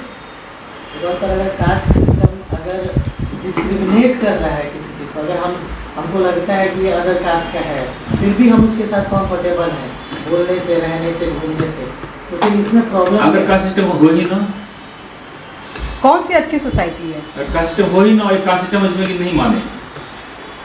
नहीं आप बताइए आपके लिए कौन सी अच्छी सोसाइटी, कास्ट बेस्ट हो या नहीं हो? सोसाइटी को कैसी? जैसे अमेरिका को देखिए आप, पहले ब्लैक को बिल्कुल राइट नहीं था, ब्लैक को वहाँ किसी चीज़ की राइट नहीं थी, लेकिन अब्राहम लिंकन एक ऐसे राष्ट्रपति आए, क्यों उनको इतिहास में हम लोग जानते हैं, आए जिन्होंने कि सबको राइट दिया, सबके लिए इक्वल करने के लिए। तो कौन ज़्यादा महान के रूप में देखे जाते हैं? अब्राहम लिंकन देखे जाते हैं। यही जो आपका क्वेश्चन है ना, यही क्वेश्चन, यही सवाल था अम्बेडकर जी के पास और गांधी जी के पास। दोनों के कॉन्फ्लिक्ट का सबसे बड़ा रीजन ही यही था कि जो गांधी जी थे वो कास्ट सिस्टम को मानते थे, और उनका कहना था कि कोई एट्रोसिटीज नहीं हो, कास्ट सिस्टम सही चीज़ है ना, ये होना चाहिए बेस्ड अपॉन जो वर्क है, जो अलॉटेड है उसके आधार पर। उनका कहना था कि नहीं, हाँ उनका कहना था कि नहीं कास्ट सिस्टम होनी ही नहीं चाहिए, क्योंकि अगर आप एक बार वर्क के आधार पर बोले तो मतलब आप अंतर कर कास्ट सिस्टम में डिस्क्रिमिनेटेड ही हो रहा है। बना ही तो डिस्क्रिमिनेशन के आधार पे है, वो बना ही क्यों है? और इनफैक्ट अभी 2-3 दिन पहले सुन रहा था मैं BBC का कोई, उसमें यही था कि गांधी जी पहले पूरी तरह से मानते थे कास्ट सिस्टम होना चाहिए, इनिशियली 1928-27 के आसपास उनके बच्चे थे, वो इंटरकास्ट मैरिज करना चाहते थे, वो मना कर दिए थे। बट गांधी बना है ना, मैं बार बार बोलता हूँ कहीं भी जाता हूँ तो गांधी जो है कोई ऐसा नहीं बना है, वो बना है, अपने आप को इवॉल्व किए। तो 32 में वही गांधी चेंज हो रहे हैं, 32 में चेंज हो रहे हैं और वही लड़का जो है वो शादी कर रहे हैं। और बाहर भी वो मानने लगे नहीं इंटर मैरिज हो सकते हैं। पूरी तरह तो लास्ट तक नहीं कर पाया वो, लेकिन लास्ट में हाँ इंटर मैरिज शादी होने में कोई दिक्कत नहीं है। तो गांधी भी इस चीज़ को धीरे धीरे मानने लगे थे। तो बेस्ट हमारे हिसाब से अगर बोले तो भाई वो कास्ट सिस्टम ना हो तो ज़्यादा अच्छा है। डिस्क्रिमिनेशन का आधार है। आप एक आदमी है जो कहेंगे कि नहीं मानते हैं या मानते हैं, लेकिन डिस्क्रिमिनेशन कहीं ना कहीं तो दिखता है। जब वर्णा सिस्टम स्टार्ट हुआ था ना, तो उस टाइम पर अर्ली वैदिक पीरियड में तो ऐसा यही तो नहीं था, धीरे धीरे उसने क्या किया, पीरियड में ये चीज़ आ गया ना। आप आए सही जगह पे आए। Culture से कि हम लोग को चेंजेस को काउंटर कभी वर्क के अनुसार वो बांट दिया गया ना, उसको आदमी पहले था कि वर्क जो कर रहे हैं, अब वर्क के आधार पर कास्ट में बना दिया गया, इसका डिस्क्रिमिनेशन शुरू हो गया। छूट क्या है आप बताइए, एक ह्यूमन बीइंग है, आप इसी सोसाइटी मॉडर्न सोसाइटी उसको कहेंगे कि एक आदमी है। अडैप्ट करना ही मॉडर्न, हाँ चेंजिंग को अडैप्ट करना ही मॉडर्नाइजेशन। हाँ बिल्कुल। हाँ टाइम आपको काउंटर नहीं करना। जैसे मान लीजिए यही सोसाइटी है, आप कोई अछूत कहते हैं अभी भी सोसाइटी, तो उसको मॉडर्न कहेंगे, कभी नहीं कहेंगे। गांव से हैं कोई लोग, बहुत सारे लोग होंगे गाँव में, वहाँ भी अभी भी देखेंगे चीजें हैं वहाँ पे, Yes, बहुत ज़्यादा है। है ना। अब इन्हीं के लिए अपना एग्जाम्पल बताएंगे, गई थी वहाँ पे जो इलेक्शन वाला नहीं पिछली बार था, वो कहीं बनवाने के लिए आप जो गए थे। हाँ मैं बता दूँ, मतलब ये तो मेरा अपना एक्सपीरियंस नहीं, 2019 का जो experience है, 2019 का एक जनरल इलेक्शन जैसे अभी वो चल रहा है इलेक्शन हमारा, तो उसका इलेक्शन था और मैं वहाँ पे वीडियो थी। तो AERO होते हैं वीडियो, इसके पहले मैं वीडियो में थी। डन मेरा BAS में अभी 60 से 62 बैच में हुआ। तो उस समय जब मैं वहाँ पे थी तो इलेक्शन करवा रही थी, AERO थी। तो एक ऐसे जगह था जहाँ पता चला कि बोला मैम ऐसा है ना कि वो जो है जहाँ पे बूथ हम लोग बनाते हैं, election commission of India decide करती है कि कहाँ पे कौन सा बूथ होगा, वो जनसंख्या के आधार पे किया जाता है कि ज़्यादा पॉपुलेशन, ज़्यादा से ज़्यादा, मतलब सिस्टम ये है कि ज़्यादा से ज़्यादा लोग वोट दें। मैं गई वहाँ पे तो देखा, उन्होंने बोला कि मैम, शिकायत किया मेरे पास कि मैम यहाँ पे जो बूथ होना चाहिए वो बूथ उस जगह पे नहीं है जहाँ पे इलेक्शन कमीशन ऑफ इंडिया ने कहा है। वहाँ पे गए हम, सबको हमको घेर लिया, सब कोई आ गया कि क्यों आई हैं। मैंने कहा कि यहाँ पे बूथ नहीं रहेगा। पिछले मतलब मुझे लगता 3-4 इलेक्शन वैसे ही करवाया गया, लेकिन मुझे पता चला तो मेरी रिस्पॉन्सिबिलिटी थी कि मुझे ये ठीक करना है। मैं वहाँ पे गई तो सबको घेर लिया कि नहीं इलेक्शन ये यही रहेगा। मैंने कहा नहीं, वो इस स्कूल में दिखाया गया, स्कूल में डिनोट किया गया था। उसने क्या किया था कि वहाँ पे कोई पंचायत सरकार भवन या कुछ था, तो उसमें जाके उन्होंने बना दिया। हमने यहाँ पे ये नहीं रहेगा, यहाँ पे स्कूल में ये कहा गया तुम स्कूल में ही बनवाएंगे। तो वो कह रहे कि नहीं ऐसा नहीं कर सकती हैं आप, हमारे गांव के DGP हैं यूपी में। मतलब कास्ट का वहाँ पे बहुत खतरनाक लड़ाई था। एक थे जो गया SC क्षेत्र है ना, मतलब वो आप देखेंगे इलेक्शन कमीशन में तो SC जनरल इसमें बटा हुआ है। तो वहाँ पे एक पार्टी जो था SC के थे और दूसरे जो थे सो कॉल्ड मतलब जनरल कास्ट के लोग थे, जो भी कास्ट था उनका। तो वो कहने लगे नहीं करेंगे। मैंने कहा कि नहीं, अब जब मुझे पता चल गया तो मैं तो ये करवाऊंगी। कोई हिम्मत नहीं किया था करवाने का। उसके बाद फिर मैं सर से बात की, मैंने DM सर से बात की, तो DM सर ने कहा कि कुछ भी होगा तो तुम्हारे ऊपर कार्रवाई करेंगे। उन लोगों तो ये कहे ना, आप वहाँ गए हो तो आपको अथॉरिटी, आपको करवाना पड़ेगा उसको। मैंने वहाँ पे जाके उसको दिखवाया स्कूल में। अब बताइए वो स्कूल में बेचारा लिखने वाला भी इतना डर गया था, उसका हाथ पैर थरथरा रहा था। उसके जाके उसने बाउंड्री, स्कूल का बाउंड्री को तोड़ दिया। सोचिए ये बच्चा की लड़ाई कैसी होती है लड़की। उसने बाउंड्री तोड़ दिया कि नहीं वो वहीं पे होगा। फिर मैं सुबह गई देखने के लिए तो देखा वहाँ पे टूटा हुआ पूरे बाउंड्री स्कूल का तोड़ दिया गया। उसके बाद फिर मैंने कहा कि नहीं अब स्कूल के ऊपर लिखवाएंगे। 4 बजे सुबह मैंने फिर वहाँ पे FIR 17 लोगों पे FIR करवाया मैंने। उसके बाद उसको कहा कि मैंने स्कूल के ऊपर लिखो। डर के मारे वो बेचारा लिखने वाला भी तैयार नहीं, हमको भी मार देगा। सुबह 4 बजे पूरे स्कूल मतलब लिखवाया मैंने, सब जगह फोर्स ये करवाया, तब जाके वहाँ पे मैंने लिखवाया। उनका ये कहना था कि हम कैसे जा सकते हैं उस जगह वोट देने के लिए। बताइए क्या ये मॉडर्न सोसाइटी का निशानी है? आप और हम कहते हैं कि हम डिस्क्रिमिनेट नहीं करते इसलिए कास्ट अच्छा है, कास्ट सिस्टम अच्छा है। कहाँ से अच्छा है? ये स्थिति है जब हम लोग एक आधुनिक भारत कहते हैं अपने आप को हम जीते, तो ये गलत है ना। आप किसी के वोटिंग राइट को तो नहीं छीन सकते, आप उसको election commission of India decide कर रही है। हम और आप उससे बड़े नहीं हैं, इंस्टीट्यूशन है ना वो कह रही है कि वहाँ वोटिंग होना चाहिए, वो कह रहा है कि नहीं वहाँ नहीं होती, क्योंकि वो कास्ट हम उसके घर में नहीं जा सकते वोट देने के लिए। तो ये बहुत बड़ी लड़ाई चलती है अभी भी। फिर एक जगह ऐसा केस आया जहाँ पे कि जो बेचारे मजदूर वर्ग के लोग होते हैं, ज़्यादातर आप देखेंगे जो लैंडलेस मजदूर होते हैं, कौन होते हैं गाँव में? वही लोग होते हैं सो कॉल्ड, जो जिनको कहते हैं मतलब दलित कहते हैं या जो भी। तो वो लोग लास्ट में आते हैं वोटिंग देने के लिए। लास्ट वोट करने के लिए आया तो सब कुछ बंद कर दिया, जबकि 5 बजे तक इलेक्शन करवाना है तो 5 बजे तक करवाना है। उनको लगा इनको देने से कोई फायदा तो नहीं, 10 लोगों को खड़ा कर दिया, नहीं आप बंद कर दिएगा। मुझे आया, मैं वहाँ पे गई, एकदम इंटीरियर इलाका था, वहाँ पे गई, मैंने कहा अभी जब तक 5 नहीं बजेगा तुम लोग बंद नहीं करोगे। तो डरते हैं, मतलब अगर हम भी उनके साथ मिल जाएंगे ठीक है यार हटा दो, तो हम बीइंग एडमिनिस्ट्रेटिव ऑफिसर तो मेरा क्या फर्ज बनता है कि हम अपने कॉन्स्टिट्यूशन को लेके चलें, यही करना है ना हमें। इस चीज़ को समझना होगा कि ये जो मॉडर्नाइजेशन का परिभाषा है कहाँ पे जाके वो कहाँ घूम जाता है ना, तो ये आप पूरी सोसाइटी में नहीं देखेंगे इस चीज़। ये सब चीज़ फेस करेंगे जब आप बन के आएंगे ना, इस चीज़ को फेस करेंगे। तो एक ऐसा पदाधिकारी होना चाहिए मुझे लगता है जो लोगों के मतलब जितना हम कर सकते हैं, जितना हमारा अथॉरिटी है वहाँ तक हम सही चीज़ों को करने की कोशिश करें। तो रोड नहीं बनने देते हैं छोटे छोटे जगह पे। मैं तो खैर एडमिनिस्ट्रेशन में नहीं हूँ, मैं तो रेवेन्यू सर्विस से, हम तो उसके लिए काम से जाते हैं हम लोग। कभी कभी मान लीजिए जाके कभी गए, एक जगह गए जहाँ पे गांव का एड्रेस था, तो गाड़ी छोड़ के फिर जाना पड़ा था मुझे। तो वहाँ पे बोले कि भाई क्यों नहीं बना हुआ है यहाँ पे? बोले सर ज़मीन तो है, लेकिन ये जो सोकॉल्ड अपर कास्ट वाले हैं वो यहाँ बने, बोले कि नहीं रोड उधर से बने। तो ये सब चीज़ें हैं, बहुत ज़्यादा है गाँव में। अब शहर में जाएंगे ना, तो जैसे जैसे शहर में जाएंगे ये मतलब क्या मेट्रो सिटीज़ में जाएंगे तो थोड़ी चीज़ें नहीं मिलेगी उसकी डिस्क्रिमिनेशन। जैसे जैसे नीचे मतलब जाएंगे ना उस वजह से आपको डिस्क्रिमिनेशन ज़्यादा मिलेगा। तो ये कास्ट सिस्टम होगी क्यों?